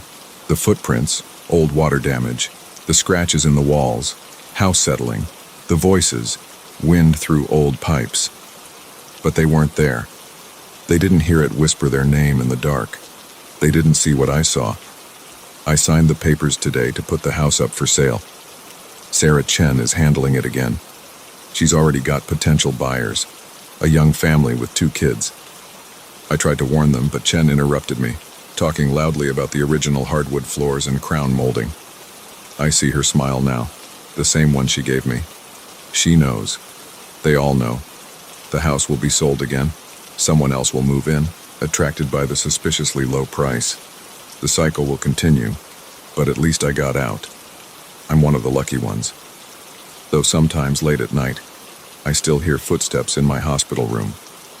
And yesterday, a nurse asked me who the tall man in the dark coat was, the one standing by my bed when she came to check my vitals at 3:27 a.m. I didn't have the heart to tell her there was no man in my room. Or maybe there was. Maybe it followed me. Maybe it follows all of us who leave 47 Cedar Street. Maybe we never really leave at all.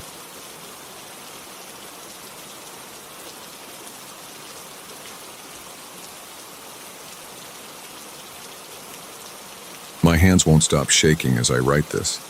I need to get these events down while they're fresh, while I can still hear the sounds from the forest and feel the cold sweat on my skin.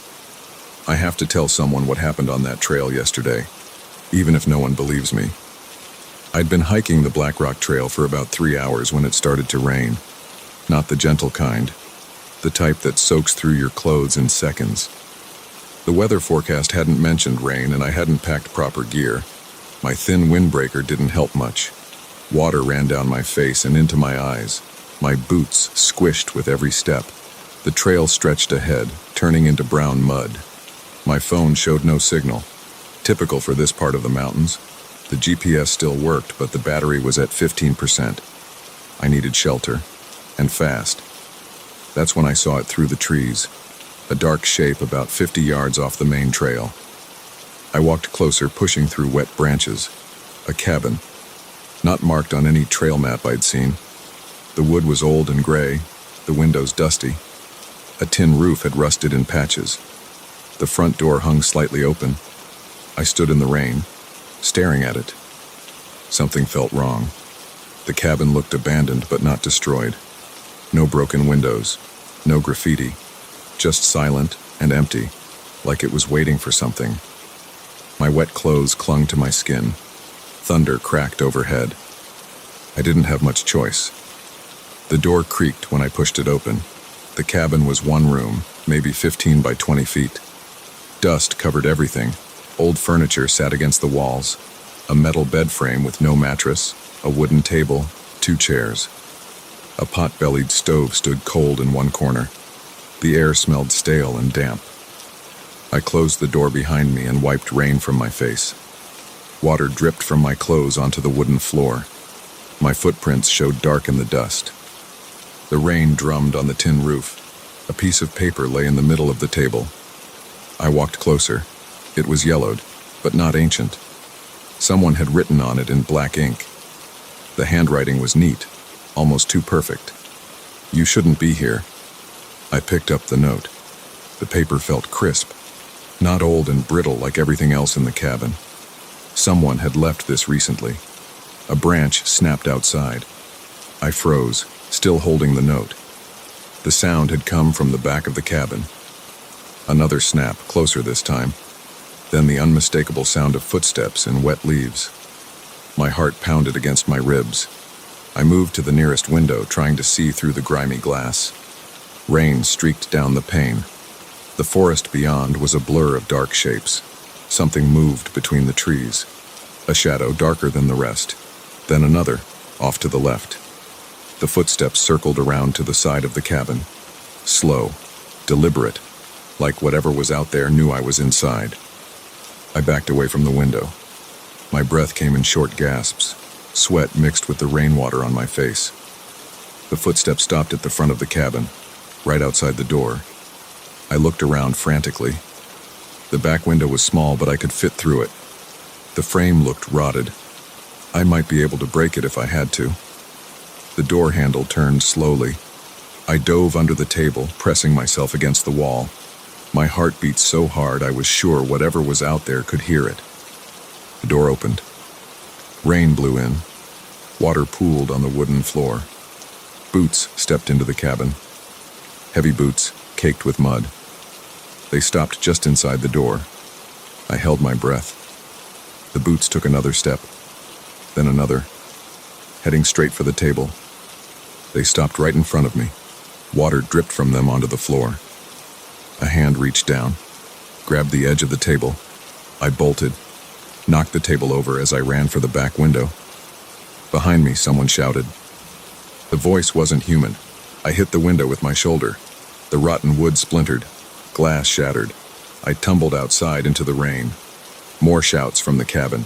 More inhuman voices joining the first. I ran. Branches whipped my face. My boots slipped in the mud. I could hear them behind me, crashing through the underbrush, getting closer. The trail had to be somewhere ahead. If I could reach it, maybe I could outrun them to the ranger station 3 miles north. Something grabbed my jacket. I yanked free, leaving part of the sleeve behind. The things behind me were faster than humans. Their footsteps came closer and closer. Their breathing sounded wrong, wet and raspy. I burst onto the trail, turned north and ran flat out. My lungs burned. Mud splashed up my legs. The creatures stayed in the forest on either side of the trail. I could see them moving through the trees, dark shapes keeping pace with me, hurting me. My foot hit a root. I went down hard, face first in the mud, got up spitting dirt. They were closing in, moving out of the trees onto the trail behind me. I ran. The rain got harder. Lightning flashed, showing twisted shapes in the forest. My legs started to give out. I couldn't keep this pace much longer. Up ahead, sunlight broke through the clouds. The rain was stopping. The creatures' footsteps slowed. Their breathing grew fainter. I risked a look back. The shapes retreated into the darkest parts of the forest, melted away between the trees. I didn't stop running until I reached the ranger station. Burst through the door, covered in mud and blood from dozens of scratches. The ranger on duty called the police. They searched the area but found nothing. No cabin, no footprints except mine. No sign anyone or anything had been in those woods. But I have proof. In my pocket, crumpled and wet. The note from the table. The one that warned me I shouldn't have been there. I've been home for hours now. Night has fallen. Rain is starting again. And someone just slipped a piece of paper under my door. I'm afraid to read it, but I can hear breathing outside. Wet, raspy breathing. And footsteps circling my house. Heavy boots in the mud, getting closer. They followed me home.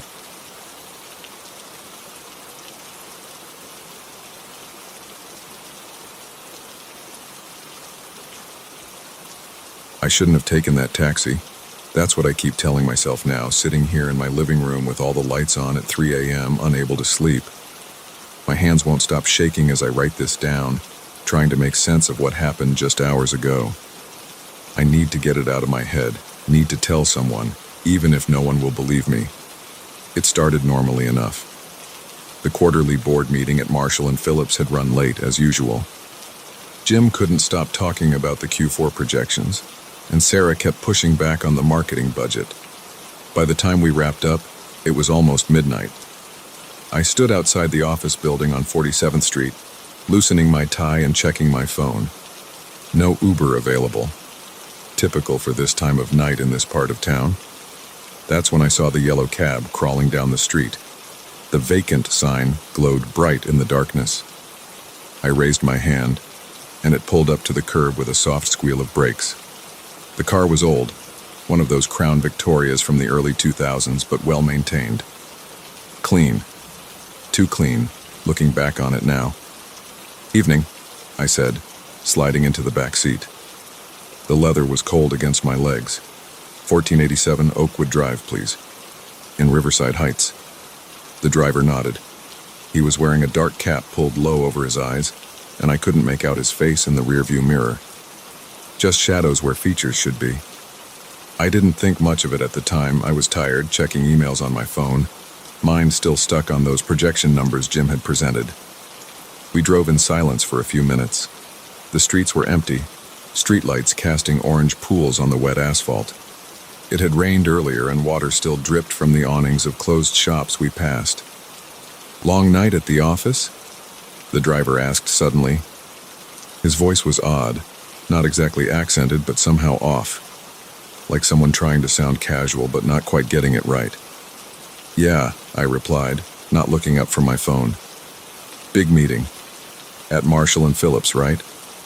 My fingers froze over the screen. I hadn't mentioned where I worked.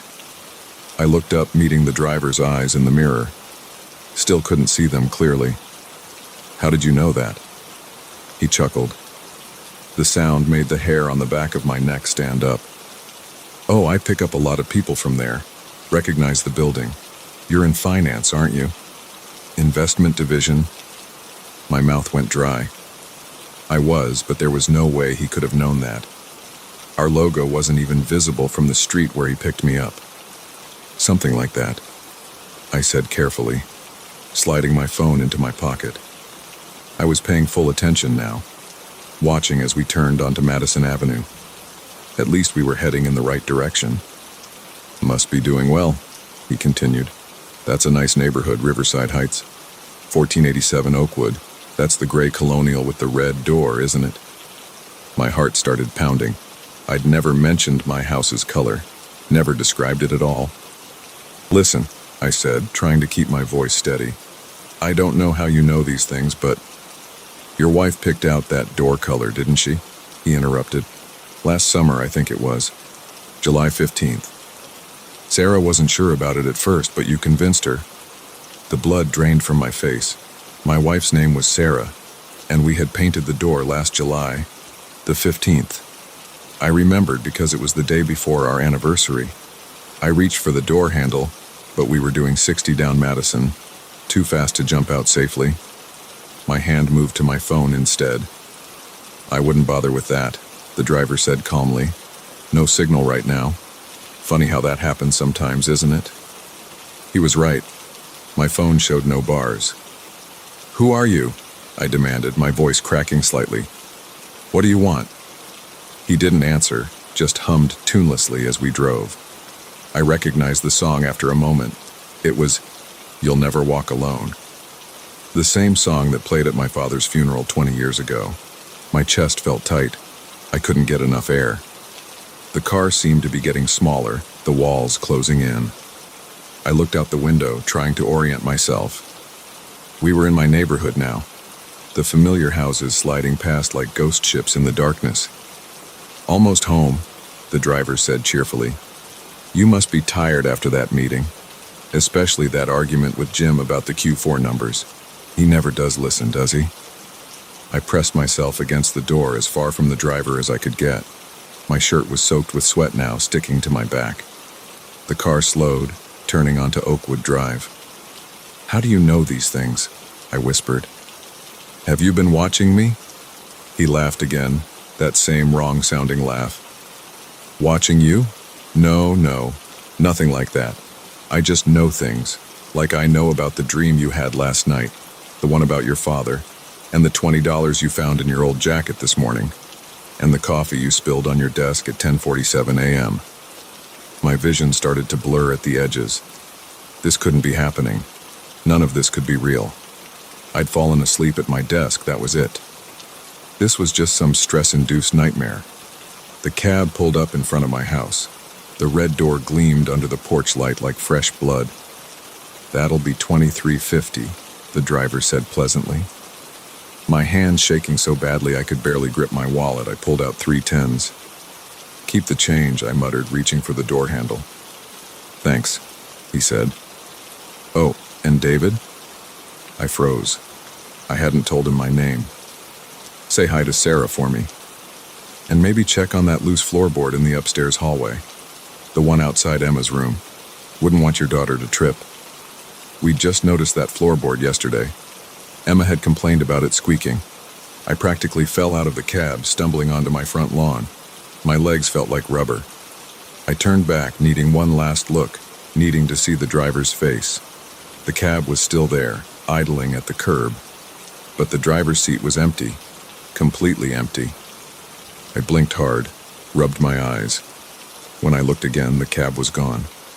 No sound of an engine, no taillights disappearing down the street. It had vanished as if it had never been there at all.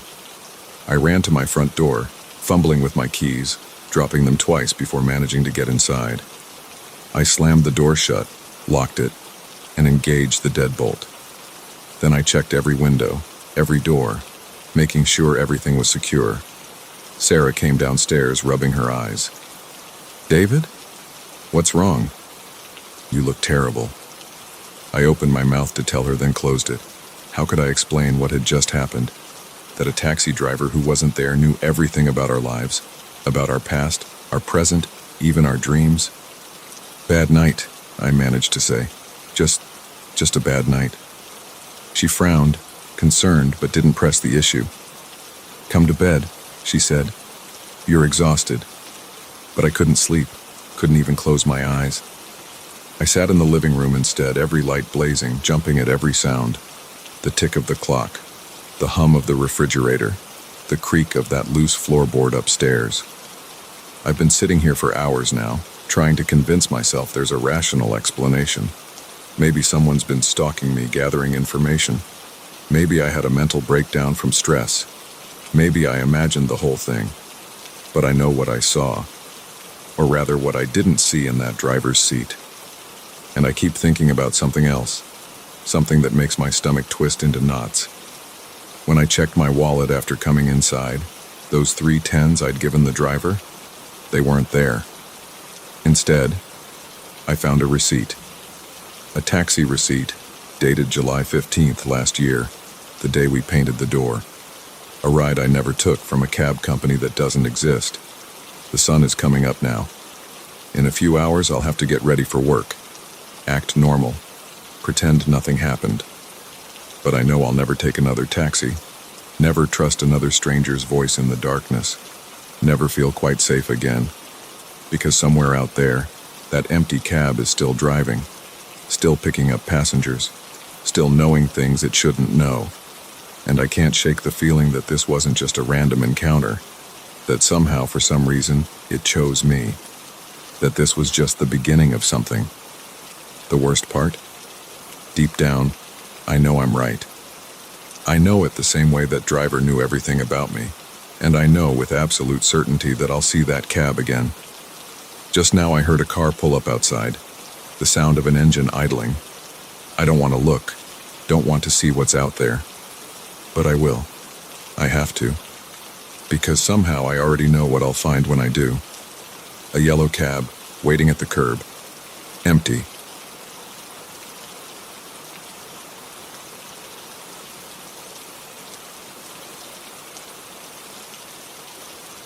The fluorescent lights of the 7-Eleven buzzed over my head at 2:47 a.m. I just needed cigarettes, that's all.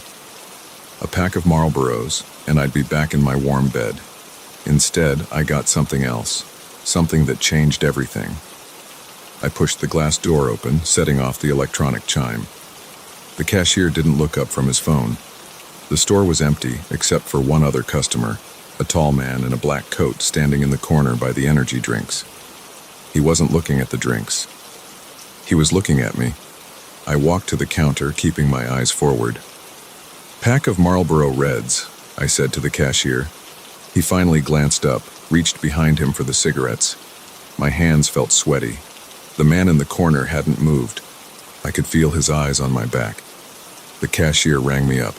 $8.95. I pulled out my wallet, dropped a 10 on the counter. My fingers trembled slightly. Don't look at him, I thought. Just get the cigarettes and leave. Your change, sir. The cashier held out $1 and some coins. I grabbed them quickly, stuffed everything in my pocket. When I turned around, the man in the corner still hadn't moved. His face was partially hidden by the collar of his coat, but I could see his eyes. They were fixed on me, unblinking. My heart started beating faster. I walked to the door, pushed it open harder than I needed to. The cold night air hit my face. Keep walking, I told myself. Just get to your car. My footsteps echoed on the empty sidewalk. The streetlights cast long shadows across the cracked concrete. After half a block, I heard it. Another set of footsteps behind me. Slow, steady footsteps. I picked up my pace. The footsteps behind me quickened too. My car was parked 3 blocks away in front of my apartment building. Why had I walked to the store? The footsteps got closer. I turned right at the next corner, onto Cedar Street. The footsteps followed. I glanced back quickly. The man from the store was about 30 feet behind me, still wearing that black coat, still staring. My chest felt tight. Sweat ran down my back despite the cold. I walked faster, almost jogging now. The man matched my pace. The sound of his footsteps seemed to echo off the buildings around us. I crossed the street diagonally, heading for the next block. Maybe I could lose him if I took a different route home. The streets were completely empty. No cars, no other pedestrians. Just me and him.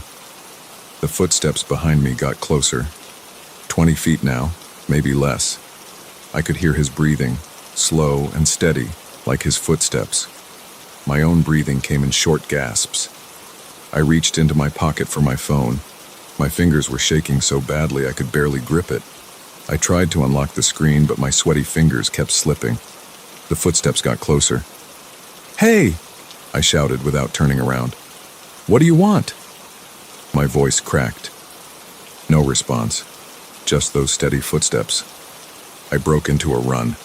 My feet pounded against the sidewalk. The man behind me started running too. His footsteps were faster than mine, more controlled. He was gaining on me. I sprinted across Madison Avenue, nearly tripping on the curb. A car horn blared, the first sound I'd heard besides our footsteps in what felt like hours. I didn't stop to see if the man had been slowed down by the car. My lungs burned, sweat soaked through my t-shirt. I could see my apartment building up ahead, but it felt impossibly far away. The footsteps behind me got closer and closer. I fumbled in my pocket for my keys as I ran. They slipped through my fingers, clattered onto the sidewalk. Fuck! I bent to grab them, almost falling. The footsteps were right behind me now. I snatched the keys and sprinted the last 50 feet to my building's front door. My hands shook as I tried to get the key in the lock. I could hear him right behind me, his breathing loud in the quiet street. The key finally slid in. I turned it and yanked the door open, throwing myself inside. I slammed it shut just as a hand reached for the gap. The door closed on his fingers. He didn't make a sound. His fingers stayed there, trapped in the door. They were pale white, almost gray. The nails were long and yellow. I let out a scream and shoved the door harder. The fingers slowly withdrew. I turned the deadbolt, then backed away from the door, gasping for breath. Through the glass panel, I could see him standing there, just standing and staring like he had in the store. His face was still hidden by his coat collar, but his eyes seemed to glow in the darkness. I ran up the stairs to my third-floor apartment, taking them two at a time. My legs felt like they were going to give out. I got to my door, unlocked it with shaking hands, and slammed it behind me. I turned both deadbolts and slid the chain lock into place. For a moment, I just stood there trying to catch my breath. My heart was pounding so hard I could feel it in my throat. Sweat dripped down my face. I went to the window and looked down at the street. The man was gone. The sidewalk was empty in both directions. No sign that anyone had been there at all. My phone buzzed in my pocket, making me jump. A text message from an unknown number. "You dropped something." I looked down at the street again. There, under the streetlight, was my pack of cigarettes. The man in the black coat stepped out of the shadows. He bent down, picked up the pack, and looked up at my window. Even from 3 stories up, I could see his eyes clearly now. They weren't glowing. They were completely black. He placed the cigarettes carefully on the ground, then stepped back into the shadows. This time, when he disappeared, I knew he wasn't really gone. I spent the rest of the night sitting in my living room, staring at the door. Every sound made me jump. The ice maker in my fridge, the radiator clicking on, the wind outside my windows. I kept checking my phone, but there were no more messages from the unknown number. When the sun finally came up, I looked out my window again. The pack of cigarettes was still there on the sidewalk. I watched as a woman walking her dog passed by it without seeming to notice. I called in sick to work. I couldn't face going outside. I spent the day pacing my apartment, checking the locks over and over. When night fell again, I turned on every light in the apartment. At 2:47 a.m. exactly, my phone buzzed. Another text from the unknown number. "Same time tomorrow." I deleted the message and threw my phone across the room. It hit the wall and fell to the floor, screen cracked but still glowing in the darkness. The next night I stayed awake again. And the next. And the next. Each night at exactly 2:47 a.m., I got a text from the unknown number. Sometimes just a question mark. Sometimes a single word. "Soon." After a week, I couldn't take it anymore. I hadn't slept more than an hour at a time. I kept seeing movement in the corners of my eyes. Every shadow looked like a man in a black coat. I packed a bag and took a taxi to the airport. I bought a ticket to the first flight out, Denver. As I waited at the gate, my phone buzzed. 2:47 a.m. Enjoy your flight. I turned off my phone and boarded the plane. As we took off, I looked down at the city getting smaller below us. Somewhere down there, in the darkness, he was watching. The flight attendant came by with drinks. "Sir, would you like anything?" I looked up at her. She was wearing a black coat over her uniform. Her eyes were fixed on me, unblinking. "Sir?"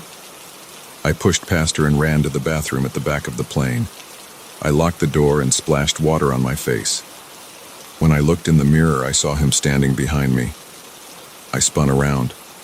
The bathroom was empty, but when I looked in the mirror again, he was there, standing right behind me. His coat collar was down now.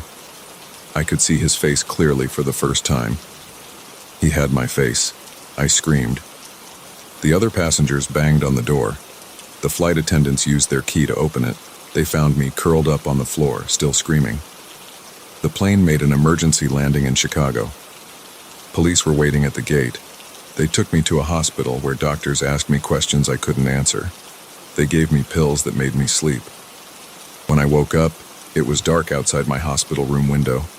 The clock on the wall read 2:46 a.m. My phone was on the bedside table.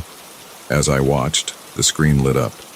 2:47 a.m., one new message. "Welcome home." I looked out the window. He was standing in the parking lot below, looking up at me.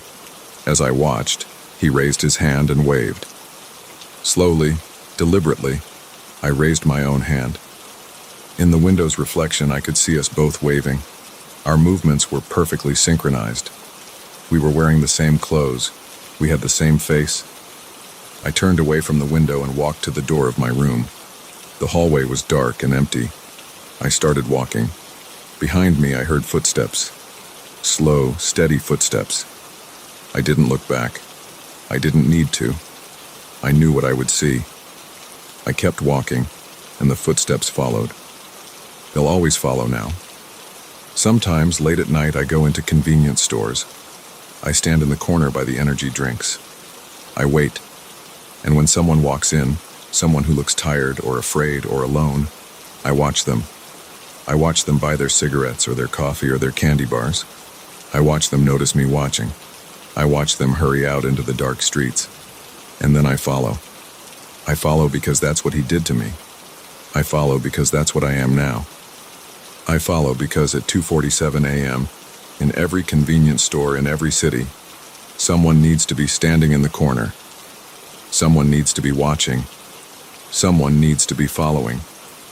The cigarettes are still there on the sidewalk in front of my old apartment building. They'll stay there forever, untouched, unnoticed by anyone except us. A marker, a reminder, an invitation. If you see them, keep walking. If you see me, run. And if your phone buzzes at 2:47 a.m., don't look at the message. Just know that I'm out there, watching, waiting, following. And soon you'll be out there too.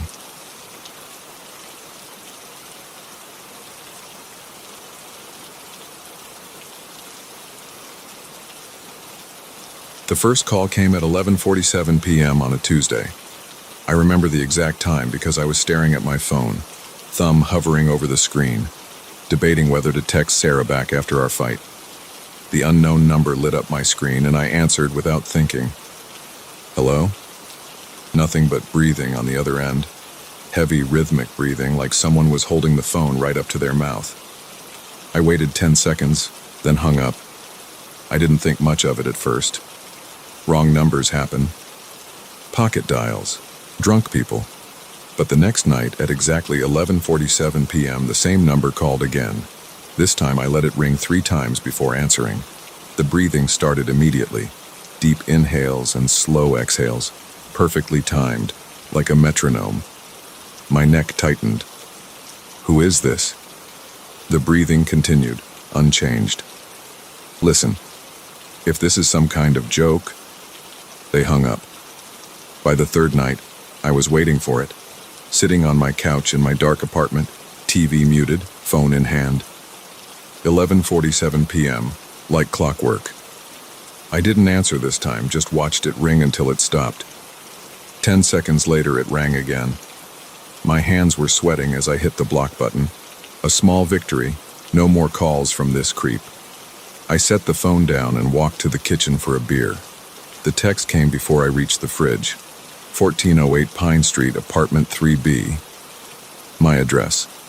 My stomach dropped. I grabbed the counter to steady myself, suddenly dizzy. How did they know where I lived? I double-checked the number. It wasn't the same one that had been calling. This was a different, unknown number. I blocked it immediately, but my hands wouldn't stop shaking. Sleep didn't come easily that night.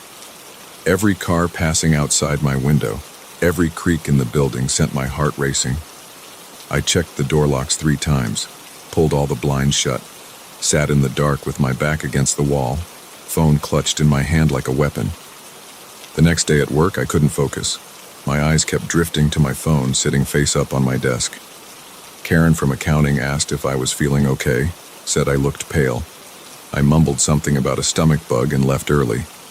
At the police station, Officer Martinez listened to my story with practiced patience, wrote down the numbers in his little notebook, asked if I had any enemies, anyone who might want to harass me, ex-girlfriends, angry co-workers. When I said no, he handed me a pamphlet about cyberstalking and told me to document everything. But they know where I live, I said. He shrugged. Your address isn't exactly private information these days. Call us back if they make any direct threats. That night, 11:47 p.m., a new number. I watched it ring, hands clenched into fists. When it stopped, another text arrived immediately. You look tired, James. Maybe you should get some sleep. My heart slammed against my ribs. I ran to the windows, yanking the blinds aside, searching the dark street below. Empty, but somewhere out there someone was watching. I called Sarah. We hadn't spoken since our fight last week, but I needed to hear a familiar voice. James, it's midnight. What's wrong? I told her everything. The calls, the texts, the police. My voice cracked halfway through. Come stay with me, she said, just for a few days until we figure this out. I packed a bag with shaking hands. Checked the hallway 3 times before stepping out. Took the stairs instead of the elevator. Fewer places to get trapped. The drive to Sarah's place took 20 minutes. I checked my mirrors the whole way, looking for headlights following too closely. Nothing seemed out of the ordinary, but my neck ached from tension. Sarah was waiting at her door when I arrived. She hugged me tight, and I realized how long it had been since I'd touched another person. How isolated I'd become in just a few days. You're freezing, she said, pulling me inside. Her apartment felt safe. Warm lights, familiar furniture, the smell of the vanilla candles she always burned. I started to relax for the first time in days. 11:47 p.m. My phone rang. Sarah grabbed it before I could move. Hello? She demanded. Her face changed as she listened. Hello? Who is this? The breathing was loud enough that I could hear it from across the room. She hung up, hands trembling slightly. Okay, that was creepy as hell. My phone buzzed with a text. Sarah read it out loud. Nice place Sarah has here, 2517 Oakwood Drive, Unit 12. Love what she's done with the balcony garden. The blood drained from my face. Sarah ran to her balcony doors, locking them, then closing the curtains. Her small herb garden was clearly visible from the street. We're calling the police, she said. Right now. 2 officers came this time. They took statements, checked the perimeter, wrote more notes. Promised to increase patrols in the area. Said the same things about documenting everything. Suggested we stay somewhere else for a few days. We went to a hotel 20 miles away. Paid cash. Used fake names at check-in. I felt like a fugitive, but at least we were doing something. The calls kept coming. 11:47 p.m. every night. Different numbers each time. Sometimes the breathing would change. Faster. more aggressive or slow and deliberate. Sometimes we'd hear faint sounds in the background, traffic, music, people talking. The texts always followed, always from different numbers. Room 412. The view must be nice. That pizza you ordered smells good. Blue looks good on you, Sarah. We changed hotels 3 times. It didn't matter. They always knew where we were, what we were doing, what we were wearing. Sarah started losing sleep. Dark circles formed under her eyes. She jumped at every sound. I watched her unravel and knew it was my fault. Whatever this was, I had dragged her into it. Maybe we should split up, I suggested one night. You go stay with your sister in Cleveland. I'll figure this out. No way, she said. We're in this together now. But I could see the fear eating away at her, the way she checked her phone constantly, flinching every time it made a sound, the way she insisted on keeping the bathroom door open, afraid to be alone even for a minute. After a week in hotels, we went back to my apartment. Sarah's plants had died on her balcony. Her boss was asking questions about when she'd return to work. We couldn't run forever. We set up cameras, inside, outside, covering every angle, changed the locks, installed a security system. Sarah bought a taser. I started carrying pepper spray. The calls continued. 11:47 p.m. The breathing. The text that proved none of our precautions mattered. Nice cameras. The one by the front door is tilted too far left. That new deadbolt looks sturdy. Pepper spray won't help, James. I stopped sleeping more than an hour at a time. Started seeing things in the shadows, jumping at reflections in windows. The sleep deprivation made everything worse. Every stranger on the street became a potential threat. Every closed door held danger. Sarah tried to stay strong, but I could see her cracking. She cried in the shower when she thought I couldn't hear, screamed once when her phone rang during dinner, just her mother calling. The police were useless. The numbers were all burner phones, impossible to trace. No threats had been made, technically. No laws broken besides harassment. We hired a private investigator. He set up surveillance, tracked patterns, analyzed the texts for clues. Cost us thousands. Found nothing. Then one night, something changed. 11:47 p.m. The call came, but this time there was no breathing. Instead, a voice, distorted, mechanical, but clear.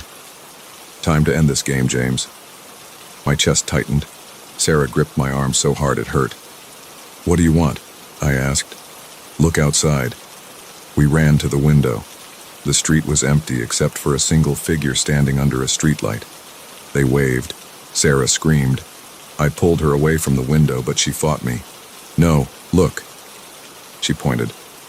The figure was walking toward our building. Even from 3 stories up, I could see they were holding something. A phone, screen glowing in the darkness. Call the police, I told Sarah, already moving toward the door. Lock yourself in the bathroom. James, no. But I was done hiding, done jumping at shadows, done watching Sarah suffer because of me. I grabbed my pepper spray and headed downstairs. The figure was in the lobby when I reached it. A man, average height, wearing dark clothes and a baseball cap pulled low over his face. He looked normal, not threatening at all. He looked up as I approached, smiled. Hello, James. The voice was familiar, not from the phone call, from somewhere else. Then it hit me. Kevin? Kevin from IT at work. Quiet Kevin who fixed my computer last month. Kevin who always ate lunch alone. He pulled off his cap. Took you long enough. Why? My voice cracked. Why are you doing this? He tilted his head, still smiling that bland smile. Because I could. Because it was fun. Because you never even noticed me until you needed something fixed. Footsteps on the stairs. Sarah and 2 police officers burst into the lobby, weapons drawn. Kevin didn't resist arrest. Kept smiling as they cuffed him. Said nothing else. The investigation revealed everything. How he'd hacked our phones, used work access to track us, set up surveillance. Hidden cameras in my apartment during that computer repair visit. All because he could. all because he was bored and invisible and angry. Months later, I still check my phone at 11:47 p.m. every night. Still flinch when unknown numbers call. Still see Kevin's smile in my nightmares. Sarah moved in permanently. Says she feels safer when we're together. Maybe she's right. Maybe that's the only good thing that came from all this, realizing what matters, who matters. But sometimes, late at night, I wonder if Kevin was working alone. If there were others like him, watching through screens, breathing into phones, playing their games. Sometimes I swear I can still hear breathing on the other end of disconnected calls.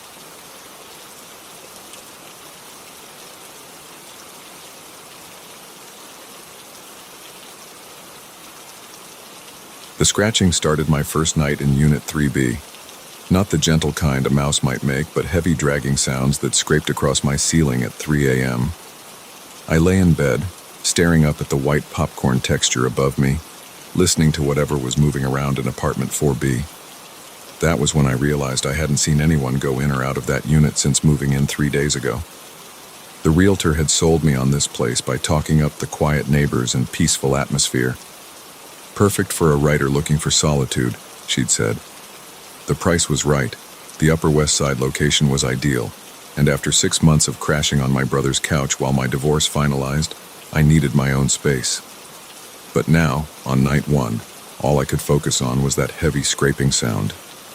I got out of bed and stood on a chair, pressing my palm flat against the ceiling. The vibrations came through clearly, something heavy being dragged across hardwood floors. Back and forth, back and forth. Then a thump that made my ceiling shudder. Sleep didn't come easy that night. Or the next. Or the one after that. The sounds continued like clockwork. Always starting at 3 a.m., always lasting exactly 47 minutes. I know because I timed it. The dragging, the thumps, and sometimes what sounded like muffled speaking in a low, guttural voice I couldn't quite make out. After a week, I'd had enough. I knocked on 4B's door at 6 p.m., figuring that was a reasonable hour to confront a neighbor about noise complaints. No answer. I tried again at 7, then 8. The hall was silent, except for the hum of the fluorescent lights. I caught Mrs. Chen from 3A in the hallway the next morning while getting my mail. She'd lived in the building for 20 years and knew everyone. "Oh, 4B?" she said when I asked about my upstairs neighbor. "I haven't seen anyone go in or out of there for months. Not since the Williams family moved out last summer. Such a shame about their son." That got my attention. "What happened to their son?" She waved her hand dismissively. "Oh, nothing really. He was a troubled boy, got mixed up with drugs. They moved to Connecticut after he disappeared for the 3rd time. Haven't heard from them since." I decided to go straight to the source. Mr. Grayson, our building superintendent, kept his office in the basement. The fluorescent lights buzzed overhead as I descended the concrete stairs, my footsteps echoing in the empty stairwell. His office door was open, classical music playing softly from an old radio. Mr. Grayson sat behind a metal desk, reading a newspaper. He looked up when I knocked on the door frame. Mr. Harrison from 3B, how are you settling in?" "Actually, that's what I wanted to talk to you about. The tenant above me in 4B. I've been hearing some strange noises at night." He frowned, pushing his reading glasses up his nose. "That's not possible. 4B has been vacant since August." My stomach dropped. "Vacant? Are you sure?" "Absolutely." He pulled out a thick ledger and flipped through the pages. "See here? The Williams family moved out August 15th. We've been doing renovations since then. New floors, fresh paint. No one's lived there for months." I described the noises I'd been hearing. The dragging, the thumps, the voice. His frown deepened. "I have master keys to every unit," he said finally. "Would you like me to check it out?" We went up together. The hallway felt colder than usual as we approached 4B. Mr. Grayson's keys jingled as he found the right one and inserted it into the lock. The door swung open with a creak. Stale air rushed out. The apartment was completely empty. No furniture, no curtains, nothing but bare walls and hardwood floors. A fine layer of dust covered everything. "See?" Mr. Grayson gestured around. Nobody here. I walked through each room, my footsteps echoing. The layout mirrored my apartment below. Everything was clean, recently renovated just as he'd said. No signs of occupation or disturbance. What about the attic access? I pointed to a square panel in the hallway ceiling. Sealed shut years ago. Building code violation to have it accessible from individual units. The only attic access is through the maintenance door on the roof. I thanked him and went back to my apartment feeling foolish. Maybe I was imagining things. The stress of the divorce, the new place, working from home, it was probably all getting to me. That night, the sounds started right on schedule. 3 a.m. Dragging, thumping, that voice. I grabbed my phone and recorded a voice memo, then played it back. The sounds came through clearly. There was no mistaking it. Something was up there. The next day I went to the library and researched the building's history. Nothing notable came up except a small article from 1987 about a suicide. A man had jumped from the roof.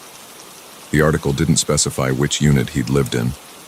I started keeping a log of the sounds, noting patterns.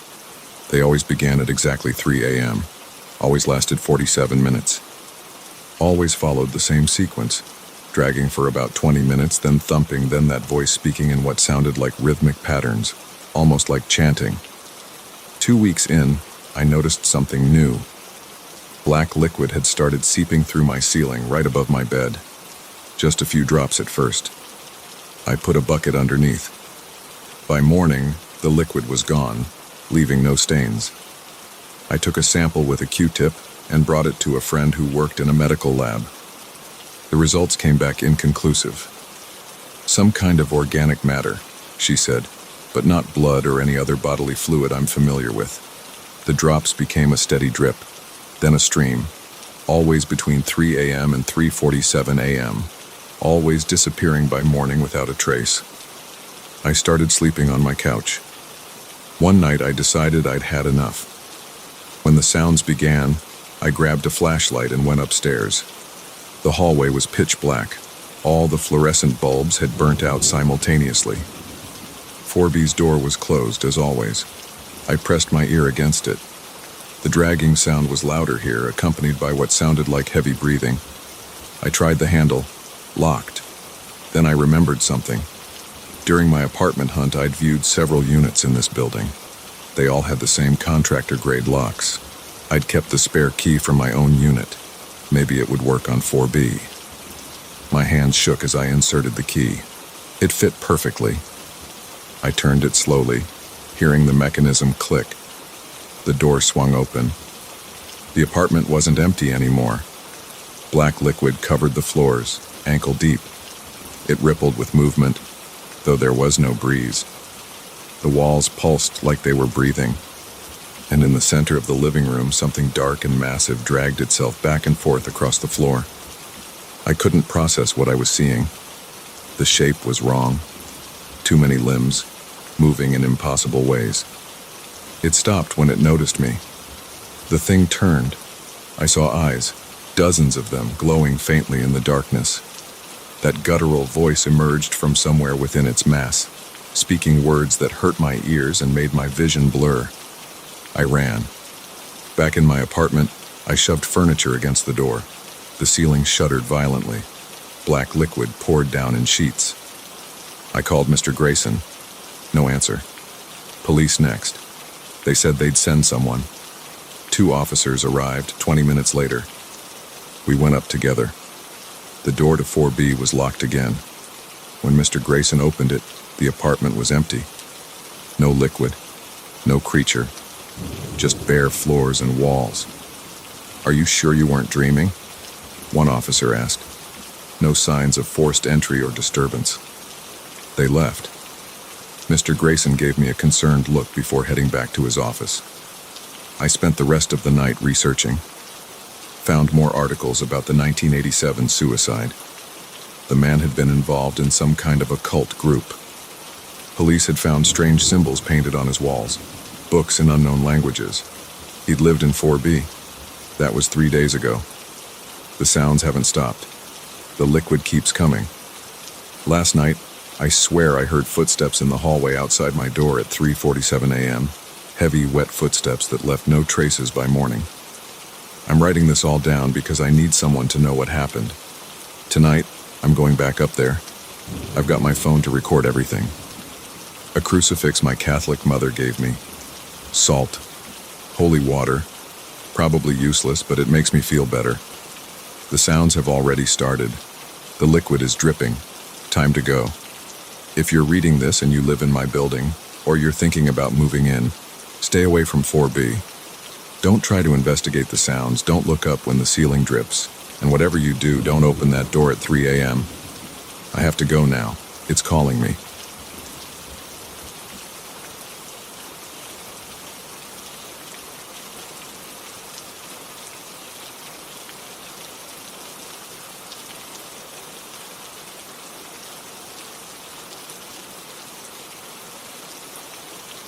The first bang made me drop my phone. It was 11:42 p.m. and I was about to head to bed when I heard it. A loud metallic crash from the basement. The rain outside was getting heavier, drumming against the windows of my rental house. But that sound was different. Distinct. Inside. I stood in my living room, not moving. The TV was off. The house was dark except for the lamp next to my couch. I waited, holding my breath, straining to hear anything else over the rain. 10 seconds passed. 20. Then another crash, followed by what sounded like something being dragged across the concrete floor. My throat went dry. I'd only moved into this house 2 weeks ago, and I hadn't spent much time in the basement. Just enough to set up my washer and dryer, check the furnace, and stack some boxes. The landlord had said something about the previous tenant leaving in a hurry, but I hadn't thought much about it at the time. I grabbed my phone and turned on the flashlight. The beam cut through the darkness, illuminating the basement door at the end of the hallway. My hand was shaking slightly. I told myself it was probably just a raccoon that had found its way in through one of the small ground-level windows. Or maybe some pipes were loose. The house was old, built in the 1940s according to the rental agreement. Another scraping sound. This one was longer, more deliberate. It didn't sound like an animal. I walked to the kitchen and grabbed a knife from the wooden block on the counter. It was the biggest one I had, a chef's knife with an 8-inch blade. The handle felt cold and unfamiliar in my grip. I'd only used it to cut vegetables before. The basement door was closed. I put my hand on the brass doorknob and it was ice cold against my palm. My heart was pounding so hard I could feel it in my throat. I turned the knob slowly, trying to be quiet, but it made a small click anyway. I pulled the door open. The hinges creaked, a high-pitched sound that seemed too loud in the quiet house. The basement stairs disappeared into absolute darkness below. My flashlight beam showed the first few wooden steps, worn smooth from decades of use. The musty smell of the basement drifted up. Concrete, old cardboard, and something else I couldn't identify. Another crash from below, louder this time. I jumped, and my flashlight beam jerked across the wall. Something had fallen over down there, or been knocked over. "Hello?" I called out.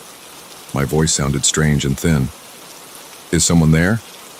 No response, just the sound of rain outside and my own breathing, which was getting faster. I took the first step down. The wood creaked under my weight. Another step. The darkness seemed to press in around my flashlight beam, making the circle of light seem smaller than it should be. 5 more steps to go. I reached the bottom of the stairs and swept my flashlight around the basement. The beam caught the washer and dryer against the far wall, the stack of moving boxes in the corner, the old metal shelving unit filled with dusty jars and tools left by previous tenants. Everything looked normal except the floor was wet. Not just damp like you'd expect in a basement during a rainstorm, but actually wet, with puddles reflecting my flashlight beam. And the puddles were spreading out from behind the large workbench that took up most of the back wall. I heard breathing. Not my own. This was deeper, raspier, coming from the same direction as the puddles. My hands were shaking so badly now that the flashlight beam bounced wildly around the room. The knife felt useless and small. "I'm calling the police," I said, trying to make my voice sound strong and confident. It came out as barely more than a whisper. The breathing stopped. Complete silence fell over the basement, broken only by the distant sound of rain. Then something moved behind the workbench. Something big. I heard the scrape of what sounded like claws or nails on concrete. A dark shape rose up, blocking part of the wall. I turned and ran. My foot caught on the bottom step and I fell forward, slamming my knee into the wooden stair. The knife clattered out of my hand. I scrambled up the stairs on all fours, not looking back, my breath coming in short gasps. Behind me, I heard heavy footsteps on the concrete floor. I reached the top of the stairs and slammed the door shut. My hands were shaking so badly I could barely work the deadbolt. Just as it clicked into place, something hit the other side of the door. Hard. The whole frame shuddered. I stumbled backward into the hallway wall. Another impact, even harder. The door frame cracked. I turned and ran for the front door, my knee screaming in pain. I had to get out, had to get help. Behind me, I heard wood splintering. I reached the front door and grabbed the handle. It didn't move. I'd locked it earlier, a habit from living in the city. My keys were on the kitchen counter, 20 feet away, past the basement door. A tremendous crash from behind me. The sound of wood breaking apart. Heavy footsteps in the hallway. I ran for the kitchen. My socked feet slipped on the hardwood floor and I nearly fell. I could hear it behind me, breathing, moving fast. The smell hit me, like wet leather and rotting meat. My keys were right where I'd left them, next to the knife block. I grabbed them, turned to run back to the front door and saw it. The thing filled the kitchen doorway. It was tall, so tall it had to stoop under the frame. Its skin was dark and slick like wet leather, but covered in what looked like barnacles or scales. Long arms hung down past its knees, ending in hands with too many fingers. Its face. I threw the knife block at it. The whole thing, wood block and all the knives. It raised one of those long arms to block them. The knives clattered to the floor. It took a step forward. Those long fingers flexed, showing curved black claws. The back door. It was right behind me. I spun and ran, fumbling with my keys. I could feel it right behind me, reaching for me. The smell was overwhelming now. My trembling hands found the right key somehow and jammed it into the lock. Something grabbed the back of my shirt. I jerked forward, hearing the fabric tear. The door swung open and I burst out into the rain. I ran across the backyard, my feet slipping in the wet grass. The rain was coming down in sheets now. I could barely see. I reached the fence and scrambled over it, not even feeling the pain as the rough wood scraped my hands. I landed in my neighbor's yard and kept running. Their motion sensor light came on, momentarily blinding me. I ran toward the street, my heart feeling like it would explode. Behind me, I heard an inhuman sound, something between a roar and a screech. It made my teeth hurt and my stomach clench, but it was farther away now. I reached the street and ran to the nearest house with lights on, nearly fell on their front steps, pounded on the door with both fists. An elderly woman opened it. Her eyes went wide when she saw me, soaking wet, covered in mud, bleeding from my hands and knee. "Please," I gasped. "Call the police. There's something in my house." She let me in and called 911. I stood in her entryway, dripping water on her carpet, shaking uncontrollably. Through her front window, I could see my house. All the lights were off now. The rain continued to pour down. The police arrived 12 minutes later. They searched the house thoroughly, found the broken basement door, the wet floor, the scattered knives. But whatever had been in there was gone. The only evidence of its presence was a broken window in the basement, broken from the inside out, with a trail of wet footprints leading into the backyard and stopping at the fence. They took my statement, but I could tell they didn't believe me. How could they? I barely believed it myself, and I'd seen it. They suggested it might have been an intruder wearing some kind of costume, said they'd increase patrols in the area, told me to call if I saw anything suspicious. I checked into a hotel that night. The next morning, I called my landlord and broke my lease. Lost my security deposit, but I didn't care. I wasn't going back to that house. It's been 3 months now. I live in an apartment on the third floor, no basement. I've tried to convince myself that what I saw wasn't real, that it was just an intruder, like the police said, or that the stress of moving and starting a new job had somehow caused me to hallucinate.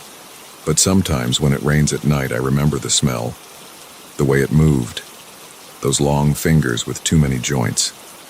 And I wonder about the previous tenant who left in such a hurry. Wonder if they saw what I saw. Wonder if they ran too. I watch the news sometimes looking for stories about break-ins or disappearances in that neighborhood. So far, nothing. But last week I drove past the house. There was a for rent sign in the front yard again. The most recent tenants had moved out after just 1 month. I wanted to stop, to warn them, whoever might be thinking about renting that house. Tell them about what lives in the basement. But who would believe me? I barely believe it myself. So I drove on. But I check the news every day. And when it rains at night, I lie awake in my third-floor apartment, listening to the water hitting the windows. And I wonder if it's still down there, in that basement, waiting for the next tenant, waiting for the next rainy night. Sometimes I dream about what would have happened if I hadn't gotten out in time, if those long fingers had caught me, if I'd seen what was under those barnacles and scales, if I'd learned why it was there, what it wanted. But mostly, I try not to think about it at all. I keep my doors locked. I don't go into basements anymore. And when people ask me why I broke my lease, why I moved so suddenly, I tell them there were problems with the plumbing. It's easier that way. Simpler. But every now and then, when I'm alone at night and hear an unexpected sound, my heart starts racing.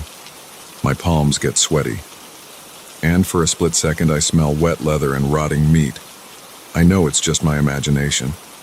Has to be. But I keep a packed bag in my closet anyway, just in case. Because I learned something that night in the basement. Sometimes the things we tell ourselves can't be real are. And sometimes the only thing you can do is run. The police never found an explanation for what happened. The landlord hired someone to fix the basement door and clean up the mess. The house is occupied again now. I drive by sometimes, even though I tell myself not to. The lights are always on after dark. Every single one. Like whoever lives there now is trying to keep something away. Something that lives in the darkness. Something that comes out when it rains. I should stop checking. Stop driving by. Stop thinking about it. But I can't. Because I know what's down there.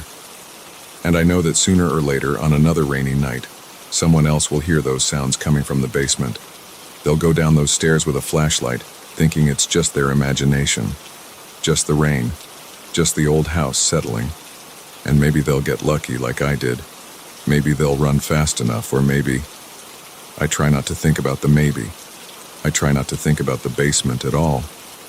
But sometimes, when the rain is heavy and the wind is strong, I find myself wondering about those long fingers. Those too many joints. That smell. And I wonder if somewhere, in that basement, it's wondering about me too.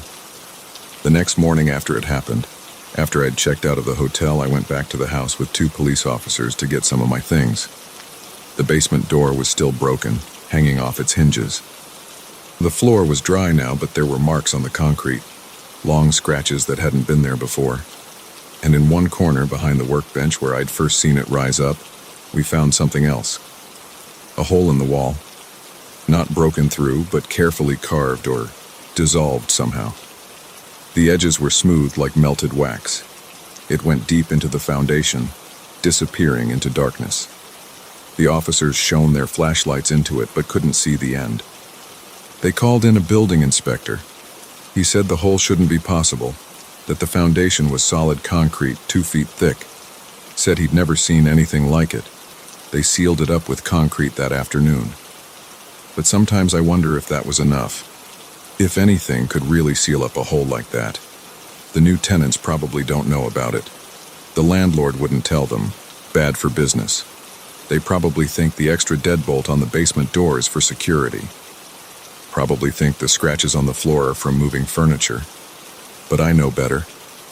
I know what's down there. What's waiting. And sometimes, on nights like tonight, when the rain is pounding against my windows and the wind is howling. I think about those new tenants. I think about that hole in the basement wall, and I wonder if the concrete they used to seal it is still holding. I wonder if they check it, like I would if I still lived there. I wonder if they notice when the rain starts, if they hear the sounds from below. I wonder if they know how lucky they are. Each morning they wake up and everything is normal. Because I know the truth now. I know that sometimes the things that go bump in the night are real. Sometimes they have too many fingers and smell like wet leather and rotting meat. Sometimes they live in basements and wait for rainy nights. And sometimes, if you're very lucky, you get away. You get to live in a third-floor apartment with no basement and tell yourself it was all just your imagination. But you never really believe it. You never really forget. And you never ever go into basements again.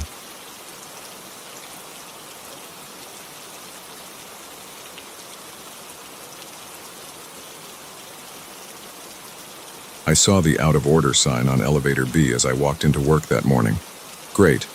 That meant everyone would be cramming into elevator A, making the usual Monday morning rush even worse. I stood in the lobby of Morton Financial checking my watch. 8:47 a.m., running late for the 9 a.m. meeting where I was supposed to present the quarterly numbers. I joined the crowd waiting for elevator A, clutching my leather briefcase and the cardboard cup of coffee I'd grabbed from the cart outside. The doors opened with their usual ding and people shuffled out. I pushed my way in with 4 others, jabbing the button for floor 23. A woman in a blue blazer hit 15, and a guy in khakis pressed 19. The doors were about to close when a hand shot through the gap. The sensors caught it and the doors slid back open. A tall man in a dark coat stepped in. He moved to the back corner without pressing any buttons. Something about him felt off. His clothes looked worn and wrinkled like he'd been wearing them for days. His hair was disheveled and his eyes, there was something vacant about them. I took another sip of coffee, trying not to stare. The elevator started its ascent, humming as it passed each floor. Floor 3, 4, 5. The fluorescent lights flickered slightly. At floor 8, the elevator shuddered. The lights flickered again, more violently this time. My stomach lurched as the car jolted to a stop between floors. The emergency lights kicked on, casting everything in a dim red glow. "You've got to be kidding me," the woman in the blazer muttered. She pressed the emergency call button. A tinny voice crackled through the speaker. "This is building security. Is everyone all right?" "We're stuck between floors," she replied. "The elevator just stopped. We're aware of the situation and contacting maintenance now. Please remain calm. Help will arrive shortly." I checked my phone. No signal, of course. Looking around, I saw the others doing the same thing. All except the man in the corner. He hadn't moved or said anything since getting on. He just stood there, staring straight ahead. Minutes passed. The woman made small talk with the guy in khakis about which floors they worked on. I loosened my tie, already feeling the air getting stuffy. The fourth person, an older man with gray hair, sat down on the floor with his back against the wall. That's when I noticed the tall man in the corner had shifted his gaze. He was staring directly at me now. His eyes were wide and unblinking. A cold sweat broke out on the back of my neck. I tried to look away, but I could feel his eyes boring into me. Then he started mumbling. At first it was so quiet I could barely hear it. Just a low, continuous stream of words I couldn't make out. The others seemed oblivious to it. The woman and khaki guy were still chatting. The older man had closed his eyes, maybe trying to nap. The mumbling grew louder. I still couldn't understand the words, but there was something wrong about the sound. It didn't sound like English or any language I recognized. The rhythm was off, unnatural. Did maintenance say how long this would take? I asked, trying to break the tension I felt building inside me. The woman pressed the call button again. No response this time. She pressed it again. Still nothing. The mumbling got louder. Now it was clearly audible to everyone. The woman stopped mid-sentence and turned to look at the corner. The man in khakis took a step back, bumping into the wall. That's when another person appeared in the elevator. I don't mean they suddenly jumped out or that I hadn't noticed them before. One moment the space next to the mumbling man was empty, and the next moment someone was standing there. A woman in a white dress, her dark hair hanging down over her face. My heart started pounding so hard I could feel it in my throat. I blinked hard, thinking my eyes were playing tricks in the dim red light. But she was still there. Where? Where did you come from? The woman in the blazer asked, her voice shaking. The woman in white didn't respond. She stood motionless next to the mumbling man. Then she slowly raised her head, her hair falling away from her face. Her eyes were completely black, like empty sockets. The older man scrambled to his feet. He started pounding on the elevator doors, screaming for help. The woman in the blazer pressed herself into the opposite corner, holding her purse in front of her like a shield. More figures appeared. They filled in the spaces between us, materializing out of nowhere. Men and women in outdated clothes, all with those same black eyes. Some had wounds I couldn't bear to look at. Others appeared partially transparent, like smudges in the air. The mumbling grew to a fever pitch. It wasn't coming just from the tall man anymore. All of them were doing it now, their voices overlapping in that strange, arrhythmic chant. The temperature in the elevator plummeted. I could see my breath forming clouds in front of my face. The older man collapsed. The woman in the blazer screamed, then went silent, her eyes rolling back in her head. The man in khakis pressed himself against the wall, hyperventilating. I couldn't move. My muscles had locked up, every instinct screaming at me to run, but with nowhere to go. The figures pressed closer. I felt cold hands touching my face, my arms, my chest. The mumbling filled my head, drowning out all other thoughts. The tall man in the corner finally moved. He took a step toward me, his face splitting into a grin that was too wide, showing too many teeth. Black spots danced at the edges of my vision. The cold was unbearable now, seeping into my bones. The last thing I saw was that impossibly wide grin getting closer, closer. I woke up to the sound of metal grinding against metal. Bright light hit my eyes as the elevator doors were forced open. Multiple flashlight beams swept across my face. "We've got a live one," someone shouted. I was lying on the elevator floor. My clothes were soaked with sweat, but I was shivering violently. A firefighter knelt next to me, checking my pulse. "Sir, can you hear me? Can you tell me your name?" I tried to speak, but my throat was raw. I looked around the elevator. It was empty except for me. No sign of the others. Not the business people who'd gotten on with me. Not the tall man in the corner. Not the strange figures that had appeared. "The others," I managed to croak. "Where are the others?" The firefighter looked confused. "Sir, you were alone when we got here. Building security said the camera showed only one person in the elevator when it stopped." "That's impossible. There were 5 of us." Then more came. My voice trailed off as I saw the firefighters exchanging concerned looks. They helped me out of the elevator. I was still shaking, barely able to stand. The lobby was full of people. Paramedics, police officers, curious onlookers from the office. Someone draped a blanket over my shoulders and led me to a waiting ambulance. I heard the police questioning the security guard. "How long was he in there?" "Camera feed shows the elevator stopped at 8:53 a.m. We couldn't get it moving again, so we called you guys around 9:15. 22 minutes. I'd only been in there for 22 minutes. It had felt like hours. They took me to the hospital for observation. My body temperature was several degrees below normal, but they couldn't find anything else wrong with me. The doctors suggested stress and panic had caused hallucinations. The police searched the building but found no trace of the other passengers I described. I took 2 weeks off work. When I came back, I started taking the stairs, even though my office was on the 23rd floor. Better to arrive sweaty and out of breath than risk getting on that elevator again.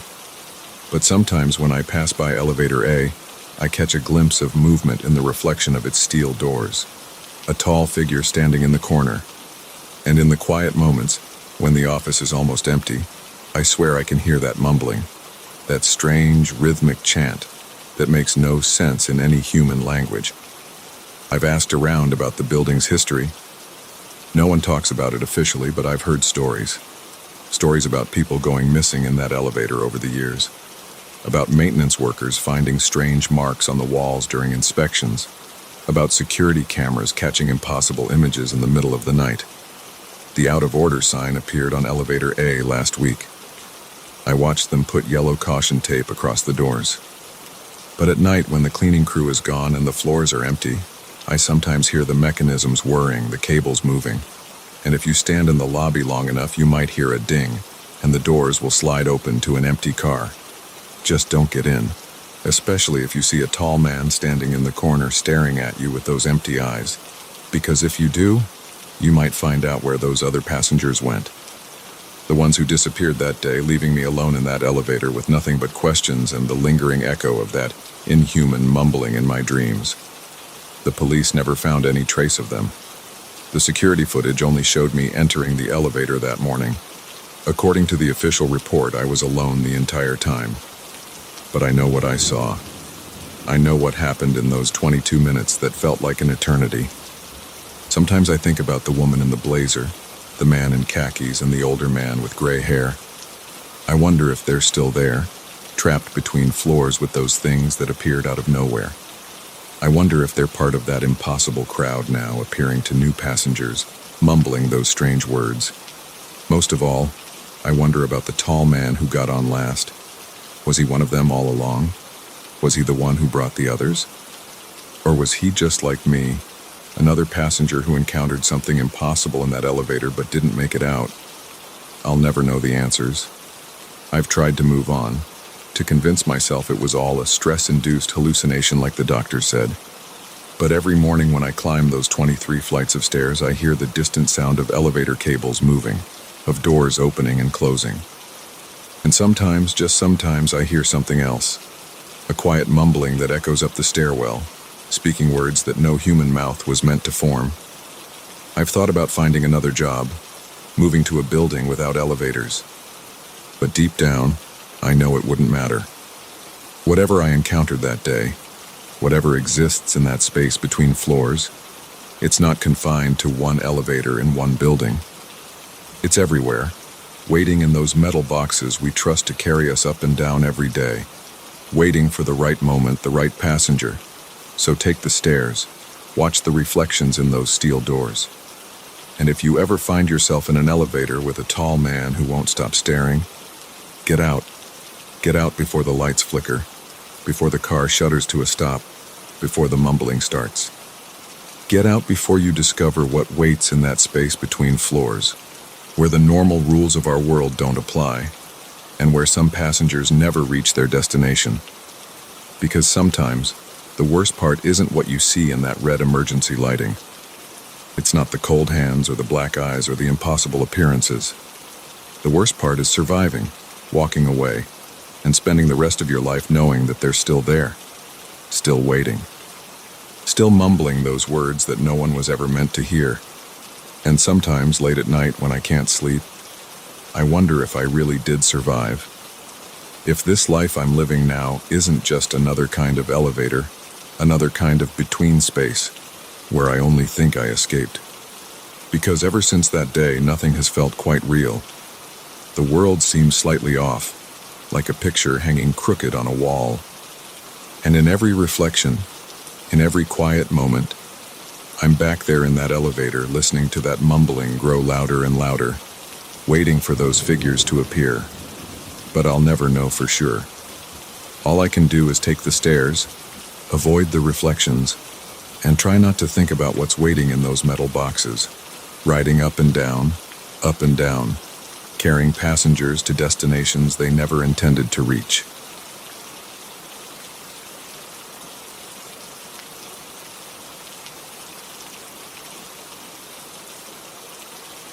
I shouldn't have stayed so late at the office that night. That's what everyone says after something goes wrong, right? But I really shouldn't have. I knew something was off the moment I heard those sounds. It was 11:47 p.m. when it started. I remember checking my phone right before. The office was dead quiet except for the hum of the AC and my keyboard clicking. I was the only one left on the 14th floor of the Morton building, trying to finish the Wilson account reports before tomorrow's deadline. The first noise was a scraping sound, like a chair being dragged across the floor, but slower. It came from down the hall, from conference room C. My fingers froze over the keyboard. That room was always locked after 6 p.m., building policy. I'd worked here 5 years and never seen it open after hours. The scraping stopped. I held my breath and listened. Nothing but the AC. Back to work. I had 3 more spreadsheets to go through. Then it came again, louder this time. A long, drawn-out screech of metal on tile. My hands started sweating. I wiped them on my pants and tried to focus on the screen. Probably just the building settling. Old buildings make weird noises at night. A thump, heavy, like something solid hitting the floor. Then another scrape. My heart rate picked up. I could feel it pounding in my neck. The maintenance guys didn't work this late. Security did their rounds on the hour, and it was too early for the midnight check. Another thump. Then the sound of papers rustling. "Hello?" I called out. My voice sounded thin in the empty office. No response. I stood up slowly, my chair squeaking. The sound echoed off the cubicle walls. The fluorescent lights buzzed overhead, casting harsh shadows. During the day, this was a normal office. At night, everything looked wrong. The shapes were too sharp, the shadows too dark. My dress shoes clicked on the tile as I walked toward conference room C. The sound seemed too loud. Each step announced my presence. I passed empty cubicles, dark computer screens, family photos of strangers staring at nothing. The noises had stopped. The hallway stretched ahead, lined with closed doors. Conference room C was at the end, its frosted glass dark. My palms were slick with sweat. I wiped them again. 20 feet from the door, I could see my reflection in the glass, distorted by the frost pattern. The nameplate beside the door read, "Conference Room C, maximum capacity 30." Below that, the red LED on the electronic lock glowed steadily. Another scrape from inside. My stomach clenched. "Security?" I called. No answer. I reached for my phone to call the front desk. My hand shook as I pulled it out. No signal. There was never any signal in this part of the building. Something about the construction materials. 15 feet from the door. Close enough to see it was still firmly closed. The lock light stayed red. I could hear my own breathing, too fast and shallow. A bang from inside made me jump. Then the sound of a chair toppling over. "Who's in there?" I raised my voice, trying to sound authoritative. It came out higher than I intended. Silence. I took another step. My shoe squeaked on the tile and I flinched. 10 feet away now. Close enough to see there were no lights on inside. The room was completely dark. But something moved behind the frosted glass. A shadow, darker than the darkness around it. My heart hammered against my ribs. Sweat ran down my back, cold against my skin. I should go back to my desk, call security from my desk phone, let them handle it. I started to turn around. The shadow moved again. Then a sound like fingernails dragging down the inside of the door. Slow, deliberate. My legs wouldn't move. The scratching continued, moving from top to bottom. Then silence. 5 feet from the door, close enough to touch it. I reached for the handle with a trembling hand. It was cold, ice cold. The metal seemed to burn against my palm. I tried it. Locked. Of course it was locked. It was always locked after 6 p.m. But something was in there. Something that shouldn't be there. I pressed my ear against the door. The glass was cold too, like pressing against a block of ice. I held my breath and listened. Nothing at first. Then, so quiet I almost missed it, the sound of breathing. Not my breathing. This came from inside. Slow and raspy, like something was wrong with the lungs making the sound. I jerked away from the door. My heart was trying to punch its way out of my chest. "I'm calling security," I said loudly. My voice cracked. The breathing stopped. I fumbled in my pocket for my keycard. Every employee had access to the conference rooms during business hours. I knew it wouldn't work now, but I had to check. Had to be sure. My hand shook so badly I almost dropped the card. I held it up to the reader. The red light stayed red. The lock didn't click. Something scraped across the floor inside, moving closer to the door. The shadow behind the frosted glass grew darker, larger. I stumbled backward. My heel caught on nothing and I almost fell. A thud against the door, like something heavy leaning against it. The scratching started again. Not on the glass this time, on the metal around the lock. The sound of something sharp working at the mechanism. I turned and ran.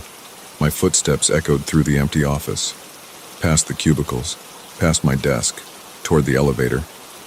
I jabbed the down button repeatedly, my finger slipping on the plastic. Behind me, a click. The sound of a door opening. The elevator didn't come. I hit the button again. Again.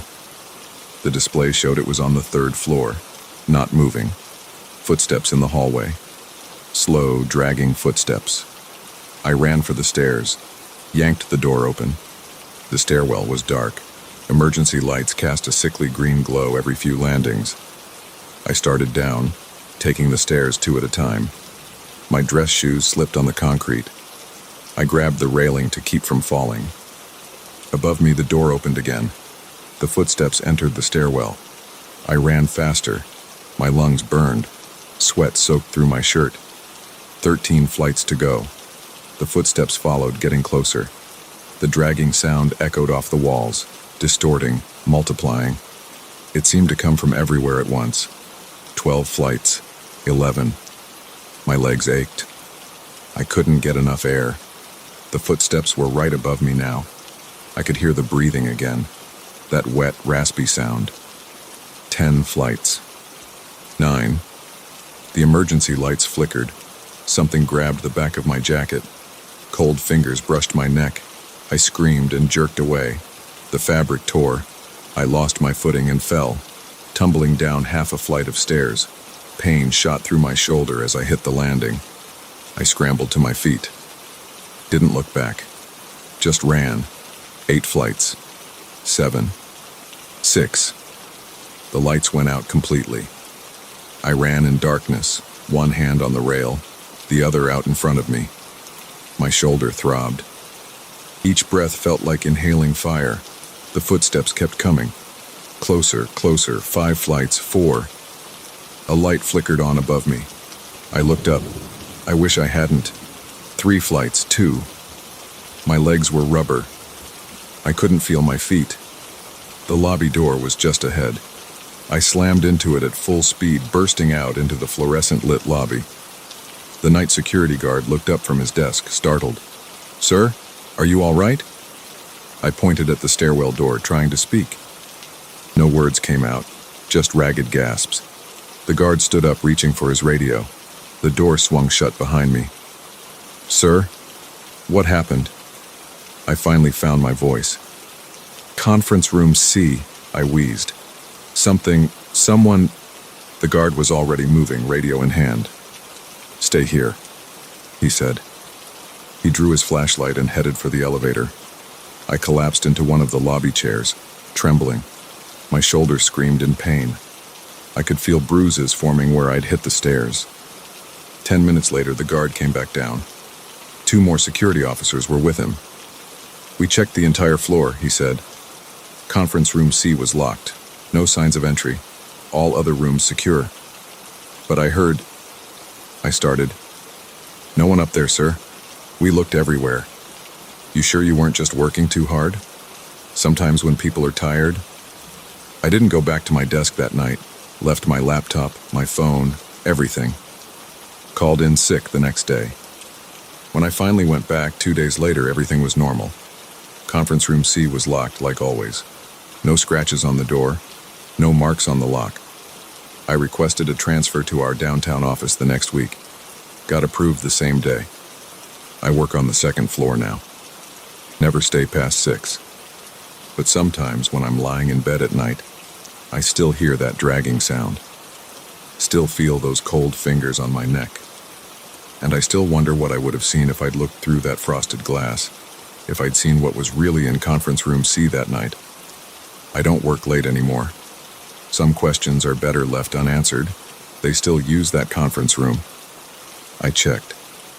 Regular meetings, client presentations, the usual. No one's reported anything strange, but I know what I heard, what I felt. And sometimes, when I drive past the Morton building at night, I look up at the 14th floor. Most of the windows are dark, except for conference room C. Sometimes, just sometimes, I see a shadow moving behind those windows, a darker shape against the darkness. I don't look up anymore when I drive past. Don't stay late at the new office. Don't use conference rooms if I can help it. Some people say I'm being ridiculous, that I imagined the whole thing. Stress, exhaustion, an overactive imagination. Maybe they're right, but I know what I heard in that hallway. What followed me down those stairs, and I know that conference room C is still there, still locked after 6 p.m., waiting.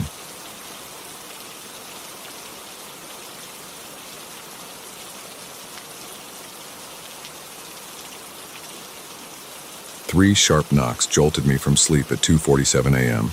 The sound came from the back door, not the front where visitors usually knocked. I sat up in bed, my heart already pounding. Our neighborhood hadn't had a break-in for 5 years, but I remembered every detail of the last one. I waited, listening. The house creaked its usual noises. The dishwasher hummed downstairs, nearly finished with its cycle. My wife's side of the bed was empty. She was away at her sister's for the week. A car passed on the street outside, its headlights sweeping across the bedroom ceiling. Then it came again. One soft knock, like someone tapping with their knuckle, trying not to make too much noise. I got up, my bare feet hitting the cold hardwood floor. The digital clock's red numbers cast a dim glow. I grabbed my phone from the nightstand and turned on the flashlight. The beam lit up the hallway as I moved toward the stairs. My throat felt dry. Sweat beaded on my forehead despite the cool air. I touched the banister, feeling the smooth wood under my palm as I descended. Each step creaked slightly under my weight. The kitchen windows were dark rectangles against the walls. Moonlight filtered through the blinds, creating pale stripes on the tile floor. The dishwasher clicked as it entered its final rinse cycle. I approached the back door slowly. My hand shook as I reached for the light switch. Bright fluorescent light flooded the kitchen, momentarily blinding me. I blinked hard. The door had a small window at eye level, its glass divided into 9 squares by white muntins. I stepped closer, my heart hammering against my ribs. My breath came in short gasps. A figure stood motionless on the other side of the door. Their face was turned down, hidden by the brim of a dark baseball cap. They wore a gray hoodie, hands tucked into the front pocket. They didn't move or look up when the light came on. My fingers fumbled with my phone as I tried to dial 911. The phone slipped from my sweaty grip and clattered on the floor. The sound seemed deafening in the quiet house. The figure's head snapped up. I froze. The face behind the glass was young, female. Her skin was pale, almost gray. Dark circles ringed her eyes. A thin line of dried blood ran from her nose down to her chin. She stared at me without blinking. Her lips moved, but I couldn't hear what she was saying through the door. I bent down slowly, keeping my eyes on her, and retrieved my phone. My hands trembled as I unlocked it. She pressed her palm against the glass. Her fingers were dirty, the nails broken and caked with something dark. Her mouth kept moving, forming the same words over and over. I stepped back, my shoulder blades hitting the refrigerator. The magnetic letters spelled out grocery list behind my head.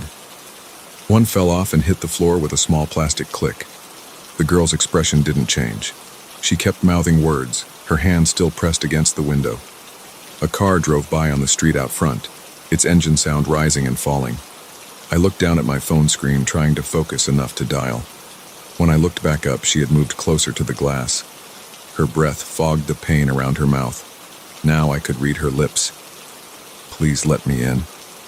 My throat constricted.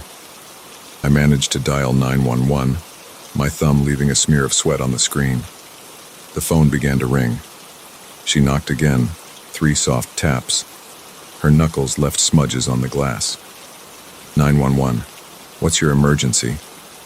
The operator's voice seemed too loud in the quiet kitchen. I struggled to keep my voice steady. There's someone at my back door. A girl. She's trying to get in. Is she trying to break in? No, she's just standing there, knocking. She looks hurt. What's your address, sir? I gave them my address, watching as the girl tilted her head slightly. Her eyes never left my face. Officers are on their way. Stay on the line with me. Are all your doors and windows locked? I nodded, then realized the operator couldn't see me. Yes, they're locked. Good. Can you safely move to another room? The girl's free hand emerged from her hoodie pocket. She pressed it against the glass next to the first one. Both palms were scraped and bloody. I don't want to take my eyes off her, I said. That's fine, just stay where you are. Help is coming. Can you describe her? Young, maybe 20, wearing a gray hoodie and a baseball cap. She's hurt. There's blood. The girl's mouth moved again, different words this time. I leaned forward slightly, trying to read her lips. Behind you. Ice shot down my spine. I spun around. The kitchen was empty. The refrigerator hummed. Letters spelled out grocery lie. The final letters had fallen to the floor. Sir, are you still there? I turned back to the door. The girl was gone. She's gone, I told the operator. She just disappeared. Stay where you are. Officers should be there in less than 5 minutes. I pressed my face close to the glass, trying to see into the darkness of the backyard. Motion sensor lights illuminated the deck and part of the lawn. Nothing moved in their harsh glare. A branch scraped against the side of the house. Wind chimes tinkled softly. Do you see her anywhere? The operator asked. No. The yard's empty. Can you see any signs of where she went? I squinted through the glass. The gate to the side yard stood open, swaying slightly in the breeze. I was sure I'd locked it earlier. Something dark dripped down the inside of the window. I stumbled backward. The liquid was thick, nearly black in the fluorescent light. It oozed down the glass, leaving trails like tear tracks. Sir, what's happening? More drops appeared, seeping through the edges of the window frame. They ran down the white paint of the door, collecting in small pools on the tile floor. The smell hit me, metallic and sharp. Blood. I backed away until I hit the kitchen island. My hands gripped the cold granite edge. Red and blue lights flashed through the front windows, reflecting off the kitchen walls. A car door slammed. Officers are there, the operator said. I'm going to disconnect now. They'll knock on your front door. The call ended. I stood in the kitchen, watching the blood drip down the back door. Each drop made a soft pat sound as it hit the growing puddle on the floor. Heavy footsteps approached my front porch. A solid knock echoed through the house. Police, anyone home? My legs felt weak as I walked to the front door. I flipped on the porch light and opened it with shaking hands. 2 officers stood there, hands resting casually on their belts. The younger one held a flashlight. We got a call about someone at your back door, the older officer said. I nodded. Yes, a girl. She was just there, but she disappeared. But now there's... I gestured toward the kitchen.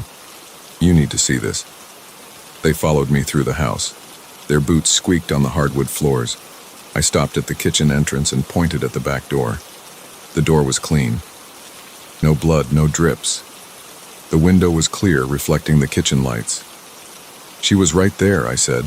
There was blood coming through the window frame. The younger officer walked to the door and shined his flashlight through the glass. Yards clear, gates closed. It was open before. I saw it. The older officer studied my face. Had anything to drink tonight, sir? No, I was sleeping. The knocking woke me up.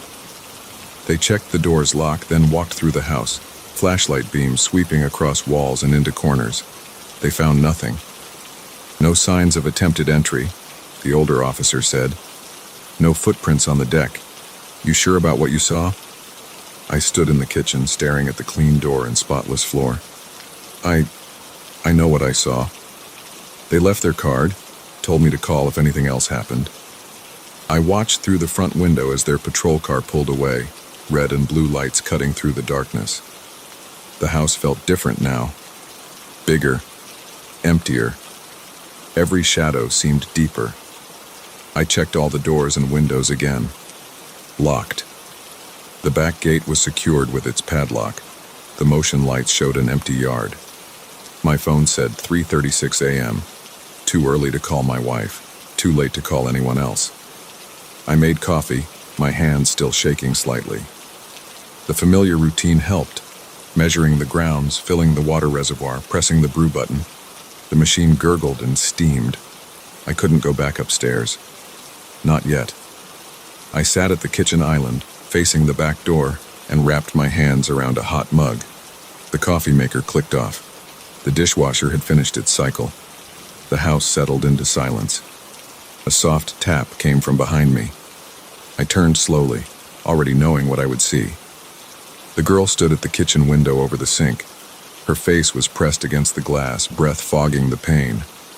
Both hands splayed on either side of her head, fingers leaving bloody prints. Her lips moved. "Let me in." I knocked my mug over as I stumbled back. Hot coffee spread across the counter and dripped onto the floor. She was at the next window now, then the next, moving impossibly fast. Her face appeared at each pane, mouth forming the same words over and over. I ran.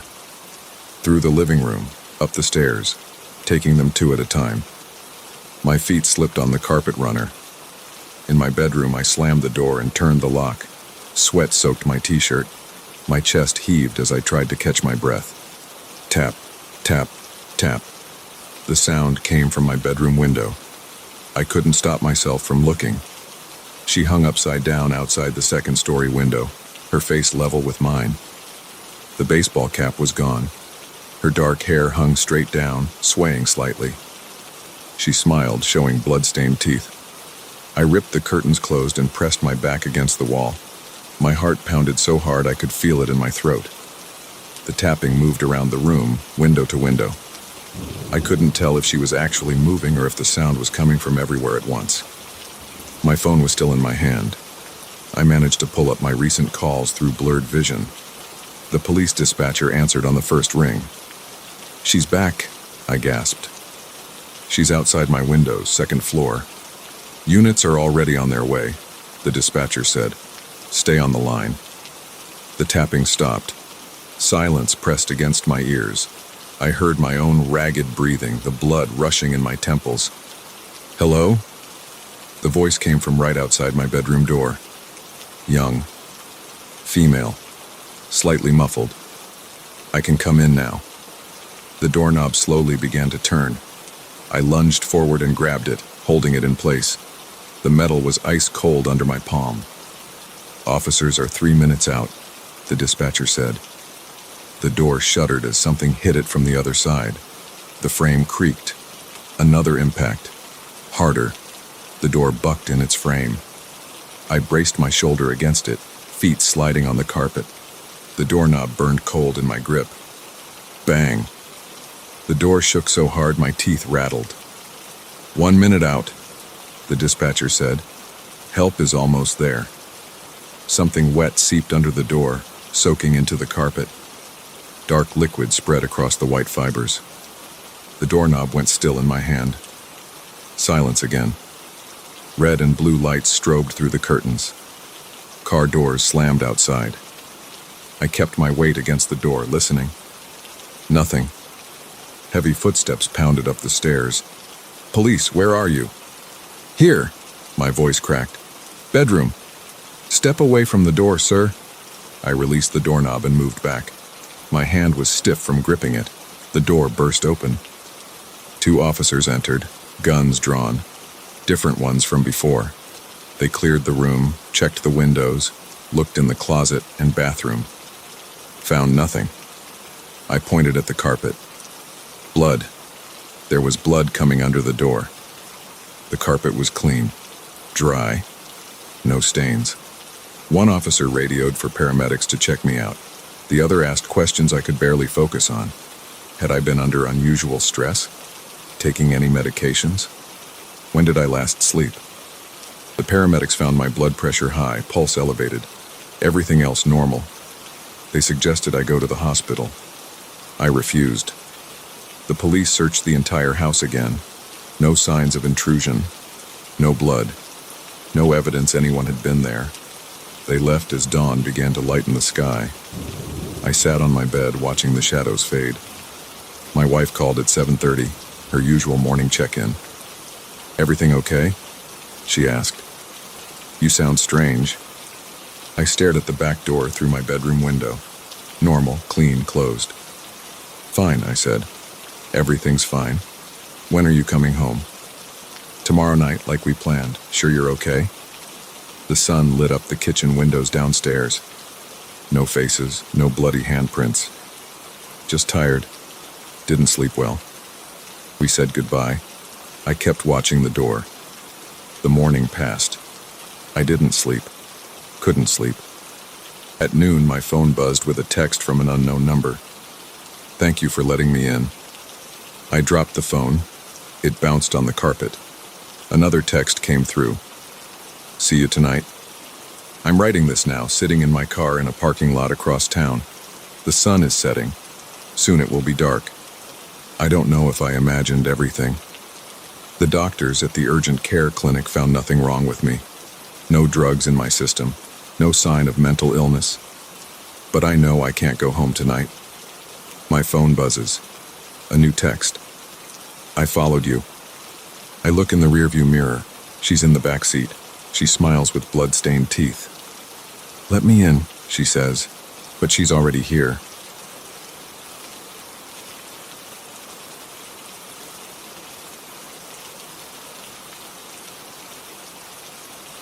The first message appeared 3 weeks ago. 6 words scratched into the steam on my bathroom mirror. "You need to lock your windows." I hadn't written them. I live alone on the 12th floor. I stood there dripping wet, towel around my waist, staring at those words until the steam started to fade. My heart pounded against my ribs. I reached out and wiped them away with my palm, leaving streaks on the glass. Then I checked every window in my apartment. They were all locked, like always. I never opened them. I hate heights. I tried to forget about it. Weird condensation patterns, I told myself. My eyes playing tricks. But the next morning, after my shower, new words appeared. "They're watching you through the building across the street." I live in downtown Chicago, in one of those steel and glass apartment towers. My bathroom window faces another identical building about 50 yards away. Hundreds of windows, hundreds of apartments. I'd never paid much attention to them before. That morning, I called in sick to work. I spent hours watching the building across the street through my binoculars, trying to spot anyone suspicious.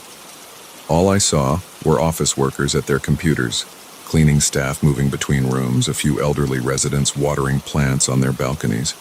Normal city life. The messages kept coming. Every morning, right after my shower, different words would appear in the steam. "Check your phone for spyware." "They know about the money." "Don't trust the building manager." I started taking photos of each message before wiping them away. I installed security cameras in every room. I changed all my passwords. I bought blackout curtains and kept them closed day and night. I stopped sleeping more than 2 or 3 hours at a time. The thing is, I don't have any money worth stealing. I work in IT support, make decent money but nothing special. My savings account barely breaks 5 figures. I've never done anything illegal or suspicious. I'm just a regular guy who likes video games and pizza and watching baseball. Last week, the messages got personal. "We know what happened to your sister Jenny." I dropped my towel when I read that one. Jenny disappeared 15 years ago, when she was 16 and I was 14. We never found out what happened to her. The police investigation went nowhere. My parents divorced over it. I haven't spoken to either of them in years. I wiped that message away so hard I cracked the mirror. 7 years of bad luck, but I already felt cursed. That night, I took apart my bathroom mirror, checking for hidden devices or cameras. Nothing. Just a normal mirror mounted on normal drywall. The next morning, ask your father about July 15th, 2009. July 15, 2009, the day Jenny disappeared. I remember every detail of that day. The humid summer air, the sound of cicadas, Jenny arguing with our father at breakfast about staying out late the night before, her stomping up to her room, me playing video games in the basement. When I came up for dinner, she was gone. Her bed was made. Her phone was on her desk, powered off. No note, no signs of struggle. Just gone. I hadn't talked to my father since I moved out at 18. But that message got to me. I called him that night, hands shaking as I dialed his number. It went to voicemail. I tried again the next morning. Voicemail again. I looked him up online and discovered he'd moved to Florida 5 years ago. His current address was listed as a retirement community in Tampa. The messages continued. He's not in Florida. Check the basement of your old house. The police never found the right evidence. I took a week off work. Told my boss I had mono. I drove 6 hours to my hometown in Michigan, past rows of identical subdivisions until I reached the street where I grew up. The house looked smaller than I remembered. Different color siding, new windows, a basketball hoop in the driveway. A woman answered when I knocked, mid-40s, wearing yoga pants and holding a cup of coffee. I explained I used to live there, made up a story about writing a memoir, asked if I could see the basement for old time's sake.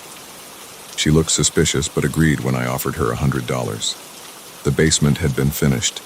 New carpet, recessed lighting, a home theater setup. No sign of the bare concrete floors and exposed pipes I remembered. I asked if they'd done any major renovations. The woman said no. It was like this when they bought the place 8 years ago. That night in my hotel room, I researched the previous owners. The house had been sold 4 times since my family moved out. Building permits showed no major structural work. I was about to give up when I found something interesting. A news article from 2010 about a serial killer in northern Michigan. He'd buried his victims in the basements of homes he'd renovated through his construction business. My hands were shaking so bad I could barely hold my phone. I Googled the killer's name along with my old address. Nothing came up. But when I searched for his mugshot, my heart stopped. He looked exactly like my father. The next morning's message, "Now you're getting closer." I drove back to Chicago in a daze, pushing 90 on the interstate. My mind raced with possibilities. Was my father the killer? Did he know something about Jenny's disappearance? Was someone trying to tell me something or just messing with my head? When I got home, I found my apartment door unlocked. I never leave it unlocked. I stood in the hallway for 10 minutes, heart pounding, before working up the courage to go inside. Nothing was missing or disturbed, but there was a fresh message on the bathroom mirror, even though I hadn't showered. Check your email. I opened my laptop with trembling fingers. One new message sent from an account I didn't recognize. The subject line was, Jenny. The body contained only an address in Gary, Indiana, and today's date. I'm writing this now from my car, parked outside an abandoned warehouse in Gary. The address from the email. It's almost midnight. My palms are sweating on the steering wheel. My phone shows no signal. The street is empty except for a stray dog picking through garbage nearby. I've been sitting here for 2 hours trying to work up the courage to go inside. I bought a gun yesterday, a Glock 19. It's sitting on the passenger seat. I've never fired a gun before. My hands shake every time I touch it. A light just came on inside the warehouse. 2nd floor, 1 window. A silhouette moved past it. I can't tell if it's a man or a woman. My phone buzzed. New text message from an unknown number. She's waiting for you.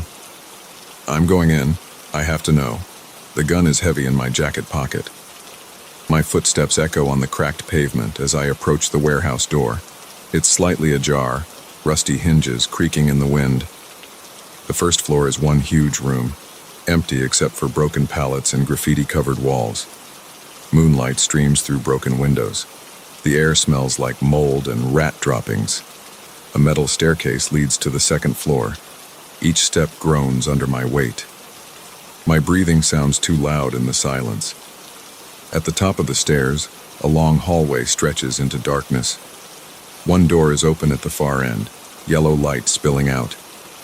I grip the gun tighter, trying to remember what I learned from YouTube videos about proper stance and trigger discipline. My feet move forward on their own, 20 yards, 10 yards, 5. I reach the doorway. The room beyond is small, maybe 15 by 15 feet.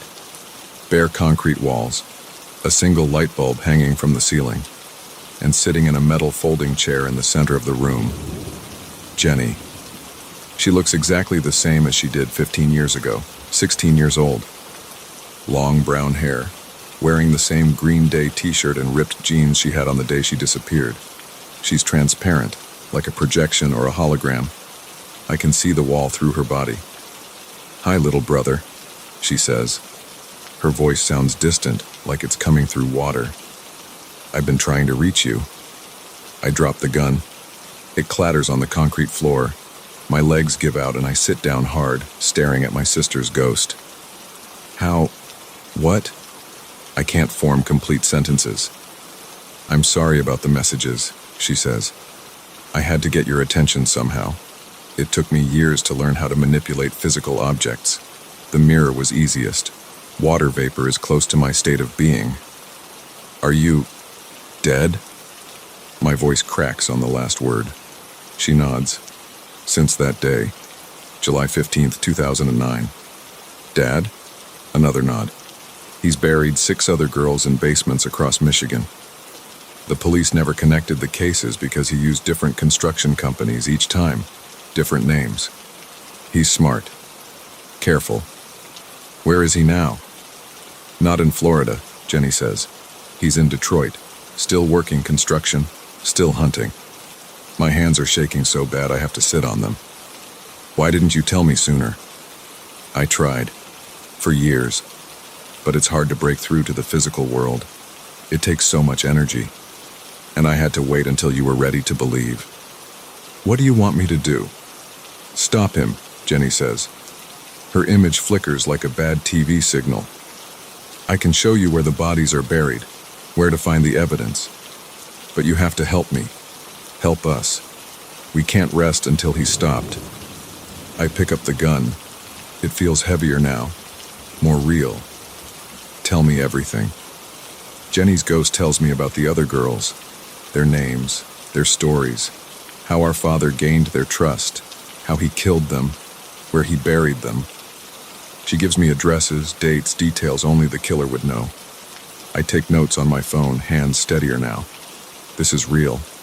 This is happening. My sister's ghost is giving me evidence to catch a serial killer. Our father. "I have to go," Jenny says. Her image is fading. "It takes too much energy to maintain this form, but I'll keep leaving you messages. Follow them. And Marcus? Yeah? Be careful. He knows you're looking into him now. He's watching you too." She disappears, leaving me alone in the empty room. I sit there until dawn, gun in my lap, thinking about what comes next. About justice and revenge and family secrets. About a teenage girl frozen in time trying to reach through the veil to expose a monster.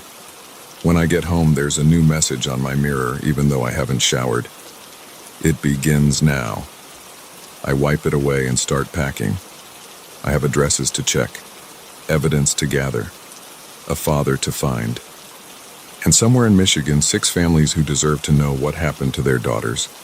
The next message will come tomorrow, and the next, and the next, until this is finished, until Jenny can rest, until they all can rest. I check my gun, making sure it's loaded. Outside my window, the city is waking up. Traffic noise filters up 12 stories. The sun reflects off the building across the street. Hundreds of windows staring back at me like empty eyes. Somewhere out there, my father is watching. Waiting. But he's not the only one watching anymore. And thanks to Jenny, I finally know where to look. The hunt begins today. And this time, the prey doesn't know he's being hunted.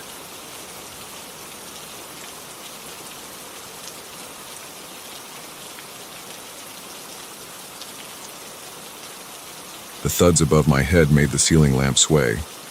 I sat up straight in my armchair, my TV remote dropping to the floor. The footsteps moved across my roof with deliberate, heavy steps. Someone was up there. I live alone in a single-story house on the outskirts of Portland. The nearest neighbor is half a mile away. The wind howled outside, rattling my windows, but those sounds weren't wind. I know what wind sounds like on my roof after 15 years in this house. My hands gripped the arms of my chair as another thud came from above. The steps moved toward the back of the house where my ladder leans against the wall. I always keep it there for cleaning the gutters. My throat went dry. The clock on the wall showed 11:47 p.m. I stood up, my legs shaky. The hardwood floor creaked under my feet as I walked to the kitchen. My fingers wrapped around the handle of my largest knife, a 10-inch chef's knife I use for cutting meat. The steel felt cold and solid in my palm. The wind whipped harder outside, making the trees scrape against my windows. But above that, I heard it, the distinct sound of my ladder scraping against the house siding. Someone was using it. My heart pounded against my ribs. Sweat made my t-shirt stick to my back despite the cold. I had two choices: call the police and wait, or check it out myself. The closest station was 20 minutes away. By then, whoever was up there could be gone, or inside my house. I walked to my back door, each step careful and silent on the floor. The knife handle was slippery in my sweating palm. I wiped my hand on my jeans and gripped it tighter. My other hand found the flashlight I keep by the door. The back porch light cast yellow squares on my lawn through the window. The ladder's shadow stretched across the grass, tilted at an angle against my roof. No other shadows moved. I pressed my ear against the door. The wind rushed past, but I couldn't hear footsteps anymore. My jaw clenched so tight it hurt. I turned the deadbolt slowly, trying to minimize the click. The door hinges squeaked as I pulled it open. I'd been meaning to oil them for months. Cold air hit my face. The wind yanked at my clothes and hair. Fallen leaves skittered across my porch. I swept the flashlight beam across my backyard. Empty. The beam traced up the ladder to the edge of my roof. Also empty. My throat tightened as I stepped onto the porch. The wooden boards felt ice cold through my socks. I hadn't even thought to put on shoes. The ladder rattled against the house in the wind. I moved the flashlight beam back and forth across the roof's edge. Nothing moved up there. The rational part of my brain said to go back inside, call the police, wait safely. But my feet carried me forward. The first rung of the ladder was freezing against my hands as I set down the flashlight and knife. I couldn't climb with both. After a moment's hesitation, I picked up the knife again. I could come back for the light. The ladder shook with each step as I climbed. Wind pushed against my back. My socks slipped on the metal rungs. Halfway up, I stopped and listened. Just the wind. No footsteps. No voices. Maybe I'd imagined the whole thing. My head cleared the roof's edge. In the dark, the shingles looked like rows of scales. The wind was stronger up here, trying to push me off the ladder. I grabbed the gutter to steady myself. The metal dented under my grip. I pulled myself onto the roof, moving slow and careful. The shingles scraped my palms and knees as I crawled up the slope. At the peak, I straddled the ridge and looked around. The knife's blade reflected the distant streetlight. My roof has two main sections that meet in the middle. From this height, I could see my whole yard, my driveway, the empty road beyond. The wind rippled through the trees. A neighbor's porch light glowed through the forest. Everything looked normal. I turned to check the other side of the roof. That's when I saw it. Near the chimney, a dark shape lay on the shingles. My chest went tight. I started crawling toward it, the knife extended in front of me. As I got closer, I could make out more detail. It was a backpack, black or dark blue, medium-sized, the kind you'd use for hiking or camping. It wasn't mine. I'd never seen it before. My hands shook as I reached for the bag. The zipper was partially open. Inside, I felt something hard and rectangular. I pulled it out, a laptop computer, new and expensive looking. Also not mine. The wind gusted hard, almost knocking me over. I grabbed the chimney to steady myself. My sock feet slipped on the shingles. The knife clattered against the roof and started sliding. I lunged and caught it before it could fall off the edge. That's when I heard the crunch of gravel in my driveway. I pressed myself flat against the roof, heart hammering. Footsteps approached my house. Multiple sets. They weren't trying to be quiet anymore. A beam of light swept across my front yard. Then another. Flashlights. Male voices carried on the wind. The signal's still coming from here. Check around back. He has to be close. I lay completely still, barely breathing. The beams of light moved toward my backyard. They'd find the ladder. They'd know someone was up here. I looked at the laptop in my hands. A small LED blinked on its surface, some kind of tracking device. I was holding stolen property, and the thieves had come back for it. My mind raced. I could try to climb down the far side of the roof, maybe jump to the ground. But they'd hear me. I could call 911, but my phone was inside. I could throw the laptop into the woods, but the tracker would lead them there. The voices grew closer. Their flashlights illuminated my ladder. Up there. Someone's been up there. Watch the front. He might try to run. Heavy footsteps on my back porch. The ladder rattled. They were climbing up. I made my decision. Moving as quietly as possible, I crawled to the other side of the chimney. The laptop went into the backpack. I hugged both close to my chest along with the knife. A head appeared over the roof's edge. A flashlight beam cut through the darkness.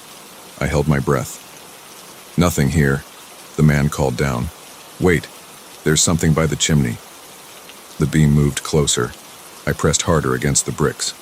Another man climbed onto the roof. Spread out, check everywhere.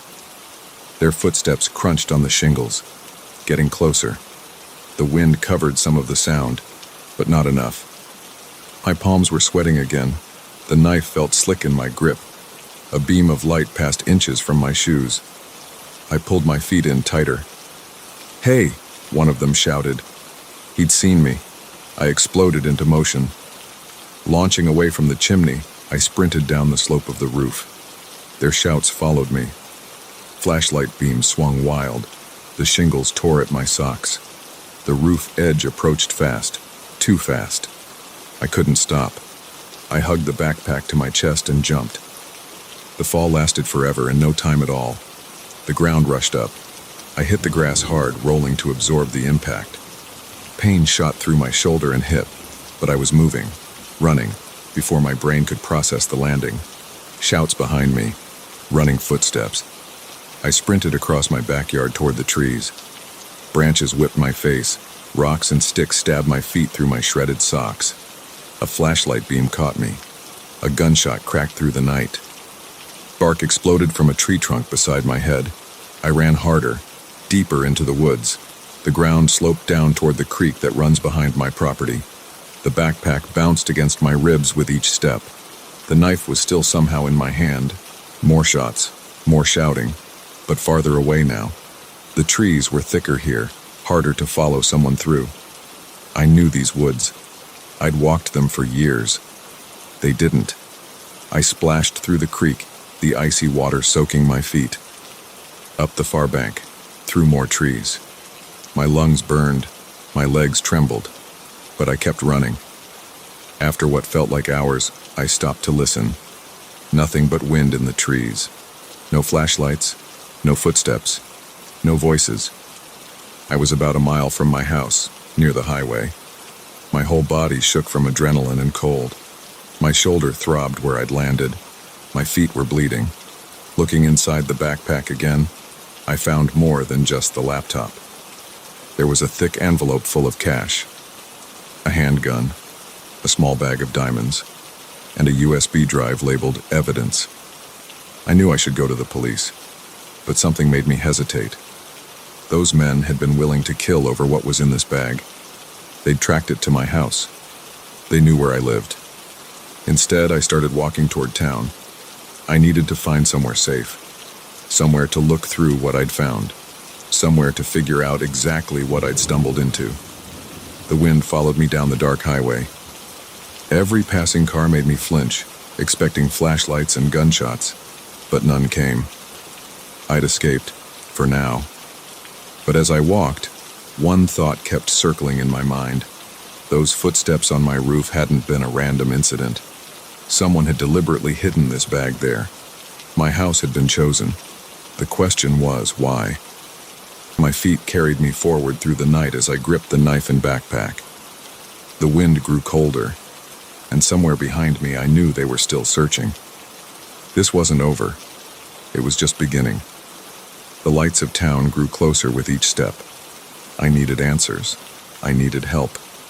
But most of all, I needed to survive long enough to figure out what I'd found on my roof that windy night, and why it was worth killing for. My socks were completely destroyed now, my feet numb from cold and cuts. But I kept walking.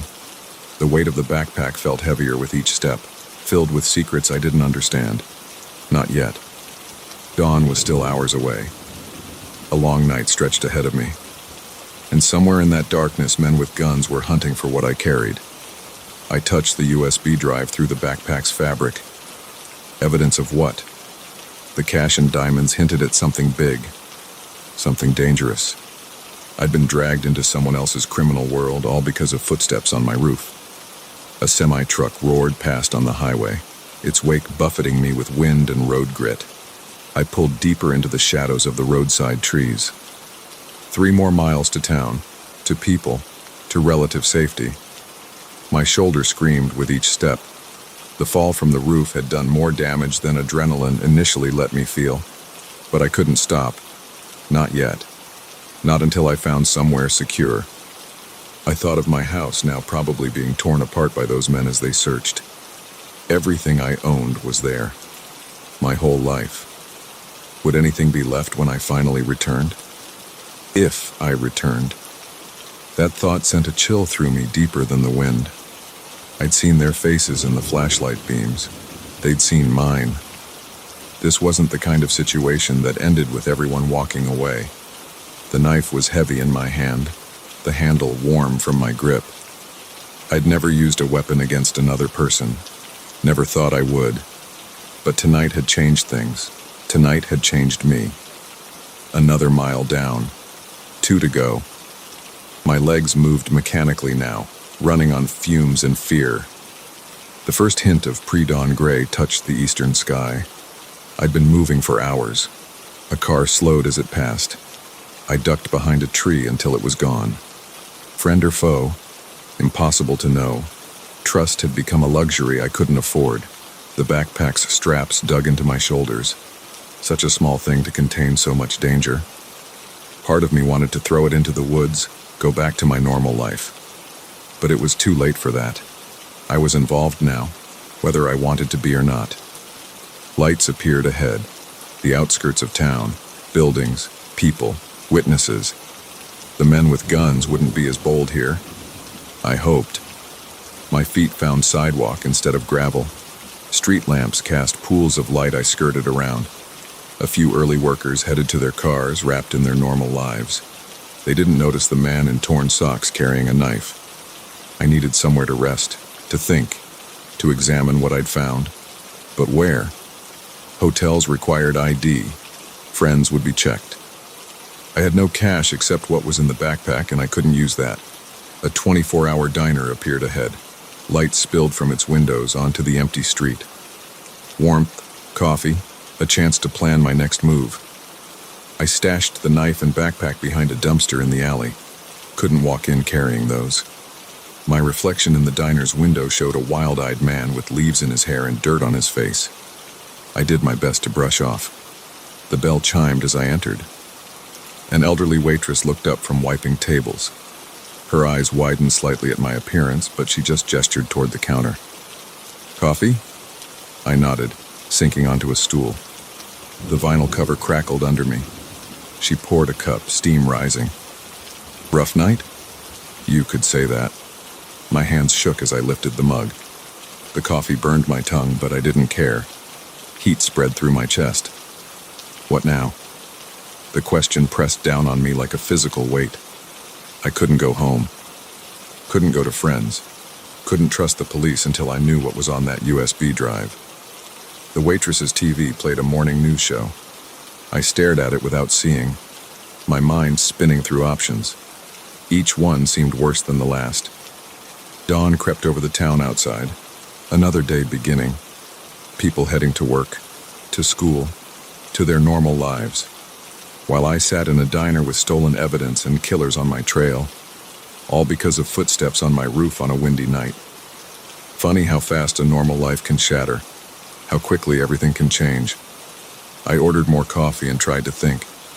The day stretched ahead, full of dangers I couldn't yet see. But I was alive. I had what they wanted, and somehow I had to find a way forward. The coffee grew cold in my cup. Outside, the town woke up around me, and somewhere out there, men with guns were watching, waiting, searching.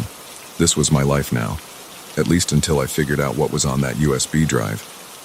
Until I understood why my house had been chosen. Until I found a way out of this mess. But first, I needed new socks.